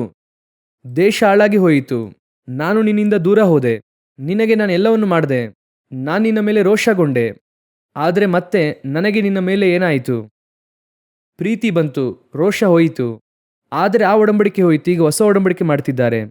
ಅದನ್ನೇ ಅವರು ಹೇಳ್ತಿದ್ದಾರೆ, ಅದೇ ಕೃಪೆಯ ಪ್ರಮಾಣ, ಹೊಸ ಯೆರೂಸಲೇಮ್. ಅದನ್ನೇ ಇಲ್ಲಿ ಮುಗಿಸುತ್ತಿದ್ದಾರೆ. ಸತ್ಯದ ಪ್ರಕಾರ ಅದೇ ಇದೆ. ಆದರೆ ನಮಗೆ ಅವಶ್ಯವಾದದ್ದು ಏನಂದರೆ, ಅವರಿಗಾಗಲೇ ಏನು ಮಾಡಿದ್ದಾರೆ? ಕವನೆಂಟ್ ಮಾಡಿದ್ದಾರೆ. ಆ ಕವನೆಂಟ್ ಹೋಯಿತು. ಆದರೂ ದೇವರು ಹೇಳುತ್ತಾರೆ, ಇದಾದ ನಂತರ ಅಷ್ಟೇನೆ, ನಿನಗೂ ನನಗೂ ಒಡಂಬಡಿಕೆ ಇಲ್ಲ, ಇನ್ಮುಂದೆ ಏನೂ ಇಲ್ಲ ಅಂತ ಹೇಳಿಲ್ಲ. ನಾನು ಈ ಒಡಂಬಡಿಕೆಯನ್ನು ನಿನ್ನೊಂದಿಗೆ ಮಾಡಿಕೊಳ್ಳಲು ನಾನೇ ಯೆಹೋವನೆಂದು ನಿನಗೆ ಗೊತ್ತಾಗುವುದು. ನಾನು ನಿನ್ನ ದುಷ್ಕೃತ್ಯಗಳನ್ನೆಲ್ಲ ಕ್ಷಮಿಸಿ ಬಿಟ್ಟ ಮೇಲೆ. Accept as it is. ಅದು ಹೇಗಿದೆಯೋ ಏನು ಮಾಡ್ರಿ, ಹಾಗೆ ಅದನ್ನು ಅಕ್ಸೆಪ್ಟ್ ಮಾಡ್ಕೊಳ್ರಿ. ಸಂಪೂರ್ಣವಾಗಿ ಕ್ಷಮಿಸಿರಿ. ನಮ್ಮಿಂದ ಕೆಲವು ಸಮಯದಲ್ಲಿ ಏನು ಮಾಡೋಕ್ಕಾಗಲ್ಲ, ಸಂಪೂರ್ಣವಾಗಿ ಕ್ಷಮಿಸೋಕ್ಕಾಗಲ್ಲ. ಕ್ಷಮಿಸುತ್ತೇವೆ, ಕೆಲವು ಕಾರ್ಯಗಳನ್ನು ಕ್ಷಮಿಸ್ತೇವೆ. 100% ಕ್ಷಮಿಸೋಕ್ಕಾಗಲ್ಲ. ಏನೋ ಒಂದನ್ನು ನಾವು ಸೈಡಲ್ಲಿ ಇಟ್ಕೊಂಡೇ ಇರ್ತೇವೆ, ಮಾತಾಡ್ತಲೇ ಇರ್ತೇವೆ. ಇದು ಇತ್ತು, ಅದು ನಂಗೆ ಮಾಡಿದ್ರಲ್ಲ, ಇದು ನಿಮ್ಮ ಹತ್ರ ಇತ್ತಲ್ಲ. ಆ ರೀತಿ ಅದು ಮನುಷ್ಯನು ಸ್ವಾಭಾವಿಕವಾಗಿ ಮಾಡುವಂಥದ್ದು. ಕನ್ಫರ್ಮ್ ಆಗಿ ಮನುಷ್ಯ ಹಾಗೆ ಮಾಡುತ್ತಾನೆ. ಅದು ಗಂಡಿಗೂ ಇರುತ್ತದೆ, ಹೆಣ್ಣಿಗೂ ಇರುತ್ತದೆ. ಹೆಣ್ಮಕ್ಳು ಏನು ಹೇಳುತ್ತಾರೆ? ಆ ಕಾಲದಲ್ಲಿ ನೀವು ನನಗೆ ಆ ರೀತಿಯಾಗಿ ಮಾಡಿದ್ರಲ್ಲ ಎಂಬುದಾಗಿ ಹೇಳುತ್ತಾರೆ. ಅದಿರುತ್ತದೆ. ಇವನೇನು ಹೇಳುತ್ತಾನೆ? ನೀನು ಬಂದ ವಸ್ತ್ರದಲ್ಲಿ ನಮ್ಮ ಅಮ್ಮನಿಗೆ ಆ ರೀತಿ ಮಾಡ್ದಲ್ಲ, ನನಗಿನ್ನೂ ಹಂಗೆ ಇದೆ ಅಂತಾನೆ. ಅದಿರುತ್ತದೆ. ಆದರೆ ದೇವರೇನು ಹೇಳುತ್ತಿದ್ದಾರೆ? ಕ್ರಿಸ್ತನ ಸ್ವಭಾವವೇನು? 100% ಕ್ಷಮಿಸುವಂಥದ್ದು. ವಾಕ್ಯ ಹೇಳುತ್ತದೆ, ನಿನ್ನ ಎಲ್ಲಾ ದುಷ್ಕೃತ್ಯಗಳನ್ನು ಕ್ಷಮಿಸಿದ್ದೇನಲ್ಲ. You have to forget everything, forgive everything. ಅದೇ ವೆರಿ ಇಂಪಾರ್ಟೆಂಟ್. ಇವತ್ತು ಈ ಕ್ಷಮಿಸುವಂಥ ಸ್ವಭಾವದಲ್ಲಿ ಕ್ಷಮಿಸುವಂಥದ್ದಿದೆ. ಕೆಲವರೆಲ್ಲ ಕ್ಷಮಿಸುತ್ತಾರೆ, ಆದರೆ ಸಂಪೂರ್ಣವಾಗಿ ಕ್ಷಮಿಸೋದಿಲ್ಲ. ಮತ್ತೆ ದೇವರು ಹೇಳುತ್ತಾರೆ, ನ್ಯೂ ಕವನೆಂಟ್, ಎಲ್ಲ ಹೊಸ್ತಾಗಿದೆಯಪ್ಪ, ಹಳೆಯದೆಲ್ಲವೂ ಕೂಡ ಗತಿಸಿ ಹೋಯಿತು. ಆ ಫ್ರೆಶ್ ಸ್ಟಾರ್ಟ್ ಇದೆಯಾ? ನಮ್ಮಿಂದ ಮಾಡೋಕ್ಕಾಗುತ್ತಾ? ಫ್ರೆಶ್ ಸ್ಟಾರ್ಟ್ ಮಾಡೋಕ್ಕಾಗುತ್ತಾ? ಆ ರೀತಿ ಮಾಡಲು ಆರಂಭಿಸಿದ್ರೆ ನೀವು ಕ್ರಿಸ್ತನಾಗಿ ಮಾರ್ಪಟ್ಟಿದ್ದೀರಾ ಅಂತ ಅರ್ಥ. ಏನಾಗ್ತಿದ್ದೀರಾ? ಕ್ರಿಸ್ತನ ಸ್ವಭಾವ ನಿಮ್ಮಲ್ಲಿ ಬಂತು ಎಂಬುದಾಗಿ ಅರ್ಥ. ಆದರೆ ನೀವು ಸ್ಟಾರ್ಟ್ ಮಾಡುತ್ತೀರಾ. ನಾನು ಅದರೊಳಗಿರುವಂಥ ಡಿಫಿಕಲ್ಟೀಸ್ ಹೇಳ್ತೇನೆ, ಪ್ರಾಕ್ಟಿಕಲ್ ಡಿಫಿಕಲ್ಟೀಸ್ ನಾನು ಹೇಳ್ತೇನೆ. ನೀವು ಕ್ಷಮಿಸಿ, ಸರಿ ಪರವಾಗಿಲ್ಲ ಬಿಟ್ಬಿಡೋಣ, ಮತ್ತೆ ಆರಂಭಿಸೋಣ ಎಂಬುದಾಗಿ. ಆದರೆ ಈ ಮೊದಲಗಿತ್ತಿ ಇದೆಯಲ್ಲ, ಮತ್ತೆ ತಪ್ಪು ಮಾಡದೇ ಇರುವಂಥ ಮೊದಲಗಿತ್ತಿಯಾಗಿರ್ಬೇಕಲ್ವಾ? ಮತ್ತೆ ತಪ್ಪು ಮಾಡದಿರುವಂಥ ಮೊದಲಗಿತ್ತಿಯಾಗಿದ್ರೆ ತಾನೇ ಫ್ರೆಶ್ ಸ್ಟಾರ್ಟ್ ಮಾಡಿದ್ದಕ್ಕೆ ಒಂದು ಅರ್ಥ ಇರುತ್ತೆ. ಆದರೆ ಕೆಲವು ಸಮಯದಲ್ಲಿ ಮತ್ತೆ ತಪ್ಪು ಮಾಡ್ತಾರೆ. ಮತ್ತೆ ಫ್ರೆಶ್ ಸ್ಟಾರ್ಟ್ ಮಾಡಬೇಕು. ಎಲ್ಲಿಯ ತನಕ ಮಾಡಬೇಕು? ಕ್ರಿಸ್ತನು ಬರುವ ತನಕ ಮಾಡಬೇಕು, ನಮ್ಮಿಂದ ಆಗುವ ತನಕ ಮಾಡಬೇಕು. ಸಂಪೂರ್ಣವಾಗಿ ಕ್ಷಮಿಸಿ ಫ್ರೆಶ್ ಸ್ಟಾರ್ಟ್ ಎನ್ನುವಂಥದ್ದು ವೆರಿ ಇಂಪಾರ್ಟೆಂಟ್. ಇದು ನಿಮ್ಮಿಂದ ಆಗುತ್ತಾ ಅಂತ ನೋಡ್ರಿ, ನೋಡೋದಲ್ಲ, ನಿಮ್ಮಿಂದ ಆಗಬೇಕಿದು. ಹಾಗೆ ಮಾಡುವಾಗ ಮಾತ್ರವೇ ಪುರುಷನು ಕ್ರಿಸ್ತನು ಸಭೆಯನ್ನು ಪ್ರೀತಿಸಿದ ಹಾಗೆ ಪ್ರೀತಿಸುತ್ತಿದ್ದಾನೆಂಬುದಾಗಿ ಅರ್ಥ. ನಾವು ಆ ಕ್ರಿಸ್ತನ ಸ್ವಭಾವದಲ್ಲಿ ಬರದೆ ಪ್ರೀತಿಸ್ತಿದ್ದೇವೆ. ಪುರುಷರು ಹೆಂಡತಿನ ಪ್ರೀತಿಸುತ್ತಾರಾ ಅಂದರೆ ಪ್ರೀತಿಸ್ತೇವೆ, ಆದರೆ ಯಾವ ಪ್ರೀತಿ ಬಂದಿಲ್ಲ? ಕ್ರಿಸ್ತನ ಸ್ವಭಾವ ಬಂದಿಲ್ಲ. ಇದು ಬರೀ ನಾನು ಗಂಡಂದರಿಗೆ ಹೇಳುತ್ತೇನೆ ಎಂಬುದಾಗಿ ಅರ್ಥ ಅಲ್ಲ. ಇದು ಗಂಡಂದರಿಗೂ ಅನ್ವಯಿಸುತ್ತದೆ, ಹೆಂಡತಿಯರಿಗೂ ಅನ್ವಯಿಸುತ್ತದೆ. ಇಬ್ಬರು ಗಂಡ ಮಾಡಿದಂಥ ತಪ್ಪನ್ನು ಹೆಂಡತಿ ಸಂಪೂರ್ಣವಾಗಿ ಕ್ಷಮಿಸಬೇಕು. 100% ಅವ್ರು ಕ್ಷಮಾಪಣೆ ಕೇಳುವಾಗ 100% ಅವ್ರನ್ನ ಕ್ಷಮಿಸಬೇಕು. ನೀವು ಸ್ವೀಕರಿಸಿಕೊಳ್ಳುವುದಕ್ಕೆ ತೀರ್ಮಾನ ಮಾಡಿದ್ರೆ 100% ಮಾಡಬೇಕು. 100% ಫ್ರೆಶ್ ಸ್ಟಾರ್ಟ್ ಮಾಡಬೇಕು. ಮತ್ತೆ ಅವರು ಬರುತ್ತಾರೆ, ಮತ್ತೆ ಬೀಳುತ್ತಾರೆ, ಮತ್ತೆ ಕ್ಷಮಾಪಣೆ ಕೇಳುತ್ತಾರೆ, ಮತ್ತೆ ಕ್ಷಮಿಸಬೇಕು, ಒಡಂಬಡಿಕೆ ಮಾಡಿಕೊಳ್ಬೇಕು, ಫ್ರೆಶ್ ಸ್ಟಾರ್ಟ್ ಮಾಡಬೇಕು. ಇದು ಕ್ರಿಸ್ತನ ಸ್ವಭಾವಗಳಲ್ಲಿ ಒಂದು. ಈ 16ನೇ ಅಧ್ಯಾಯವನ್ನು, ಎಹೆಜ್ಕೇಲ ಪುಸ್ತಕ 16ನೇ ಅಧ್ಯಾಯವನ್ನು ನೀವೇನು ಮಾಡಿ, ಕ್ರಿಸ್ತನ ಮೊದಲಿಂಗನ ಹಾಗೂ ಮೊದಲಗಿತ್ತಿ ಅನ್ನುವಂಥ ರಿಲೇಷನ್ಶಿಪ್ಪಲ್ಲಿ ಇಟ್ಟು ಓದಿ ನೋಡ್ರಿ. ಅವರು ಅದನ್ನೇ ಬರೆಯುತ್ತಾರೆ. ಆದರೆ ಬರೆಯುವಾಗ ಹೇಗೆ ಬರೆಯುತ್ತಾರೆ ಅಂತ ಕೇಳುವುದಾದರೆ, ಯೆರೂಸಲೇಮಿಗೆ ಬರೆಯುವ ಹಾಗೆ ಬರೆಯುತ್ತಾರೆ. ನೀವು ಅದನ್ನು ಮೊದಲಗಿತ್ತಿ ಮೊದಲಿಂಗ ಎಂಬುದಾಗಿ ಓದಿ ನೋಡ್ರಿ. ಆಗ ನಿಮಗೆ ಅದರ ಒಳಗೆ ಇರುವಂಥ ಬಹಳ ಮುಖ್ಯವಾದ ಸತ್ಯ ಗೊತ್ತಾಗುತ್ತದೆ. ಸತ್ಯವೇದ ಹೇಳುತ್ತದೆ, ಪುರುಷರೇ ನಿಮ್ಮ ಹೆಂಡತಿಯರನ್ನು ಕ್ರಿಸ್ತನು ಹೇಗೆ ಪ್ರೀತಿಸುತ್ತಾರೋ ಹಾಗೆ ಪ್ರೀತಿಸಿರಿ. ಈ 4 ಪಾಯಿಂಟ್ ಇದರಲ್ಲಿದೆ. ಇನ್ನೂ ಅನೇಕ ಇದೆ, ನೀವು ಹೋಗಿ ಧ್ಯಾನಿಸಿರಿ. ನಾವು ಪ್ರಾರ್ಥಿಸೋಣ. ದೇವರ ಸಮ್ಮುಖದಲ್ಲಿ ಎದ್ದು ನಿಂತುಕೊಳ್ಳೋಣ, ಒಪ್ಪಿಸಿಕೊಳ್ಳುವ ದೇವರ ಸಮ್ಮುಖದಲ್ಲಿ. ಕ್ರಿಸ್ತನು ನಮ್ಮನ್ನು ಹೇಗೆ ಕ್ಷಮಿಸಿದ್ರೋ ವಾಕ್ಯ ಹೇಳುತ್ತದೆ, ನಾವು ಕೂಡ ಹಾಗೆ ಇತರರನ್ನು ಕ್ಷಮಿಸಬೇಕು. ಮೊದಲನೆಯದಾಗಿ ನಾವು ರಕ್ತದಲ್ಲಿ ಇದ್ವಿ, ಪಾಪದಲ್ಲಿ ಇದ್ವಿ, ಹೇಸಿಗೆಯಾಗಿದ್ವಿ, ತುಳಿಯಲ್ಪಡತಕ್ಕವರಾಗಿ ಇದ್ವಿ. ನಮಗೆ ಒಂದು ವೇಳೆ ಲೋಕ ಪ್ರಕಾರವಾಗಿ ತಂದೆ ತಾಯಿ ಇದ್ರು, ಮನೆ ಇತ್ತು, ಎಲ್ಲ ಇತ್ತು. ಆದರೆ ಅಸಹ್ಯವಾಗತಕ್ಕಂಥ ಪಾಪಗಳ ನಡುವೆ ಇದ್ವಿ. ದೇವರು ನಮ್ಮನ್ನು ಬದುಕಿರು ಅಂತ ಹೇಳಿದ್ರು. ಆನಂತರ ನಾವು ಕ್ರಿಸ್ತನನ್ನು ಅರಿಯುವಂಥ ತಿಳುವಳಿಕೆಗೆ ಬಂದ್ವಿ. ಅವರಲ್ಲಿ ಬಂದ ನಂತರ ಅವರೊಂದಿಗೆ ಒಡಂಬಡಿಕೆಯನ್ನು ಏರ್ಪಡಿಸಿಕೊಂಡ ನಂತರ ನಾವು ಪಾಪ ಮಾಡಲು ಆರಂಭಿಸಿದ್ವಿ. ಆದ್ದರಿಂದ 8ನೇ ವಾಕ್ಯದಿಂದ 42ನೇ ವಾಕ್ಯದವರೆಗೂ ಆ ಮೊದಲಗಿತ್ತಿ ಮೊದಲಿಂಗನನ್ನು ಬಿಟ್ಟು, ಕರ್ತನನ್ನು ಬಿಟ್ಟು ಮಕ್ಕಳನ್ನೆಲ್ಲ ಹೆತ್ತಿದ್ಲು. ಆದರೆ ಕಡೆಯದಾಗಿ ದೇವರು ಹೇಳುತ್ತಾರೆ, ನಾನು ನಿನ್ನನ್ನು ಕ್ಷಮಿಸಲು ಬಯಸ್ತೇನೆ, ನಾನು ರೋಷಗೊಳ್ಳುವುದಿಲ್ಲ. ಇದು 2ನೇದಾಗಿ ನಮ್ಮಲ್ಲಿ ಇರಬೇಕಾಗಿರುವಂತಹ ಸ್ವಭಾವ. ರೋಷವು ನೀಗಿ. ಕಡೆಯದಾಗಿ ದೇವರು ಹೇಳುತ್ತಾರೆ, ನಾನು ನಿನ್ನನ್ನು ಸಂಪೂರ್ಣವಾಗಿ ಕ್ಷಮಿಸಿದೆ. ಇದುವೇ ಪ್ರೀತಿಸುವುದರ ಗುರುತು. ನಮ್ಮಿಂದ ಈ 3 ಕಾರ್ಯವನ್ನು ಮಾಡೋಕ್ಕಾಗ್ತಿದೆಯಾ? ಸಂಪೂರ್ಣವಾಗಿ ಕ್ಷಮಿಸುವುದಕ್ಕೆ ಆಗ್ತಿದೆಯಾ? ರೋಷ ಅವರ ಮೇಲೆ ನಮಗೆ ಹೋಗ್ತಾ ಇದೆಯಾ? ಅದೇ ವೆರಿ ಇಂಪಾರ್ಟೆಂಟ್. ಹೋಗಬೇಕು. ದೇವರು ಹೇಳುತ್ತಾರೆ, ನಾನು ಇನ್ನು ಮುಂದೆ ನಿನ್ನ ಮೇಲೆ ರೋಷಗೊಳ್ಳೇನು. ಕ್ರಿಸ್ತನ ಸ್ವಭಾವ ನಮ್ಮಲ್ಲಿ ಪ್ರಕಟವಾಗಬೇಕಾಗಿರುವುದು ಅವಶ್ಯವಾಗಿದೆ. ಈ ಸ್ವಭಾವ ಪ್ರಕಟವಾದರೆ ಕುಟುಂಬ ಬೇರ್ಪಡುವುದಿಲ್ಲ.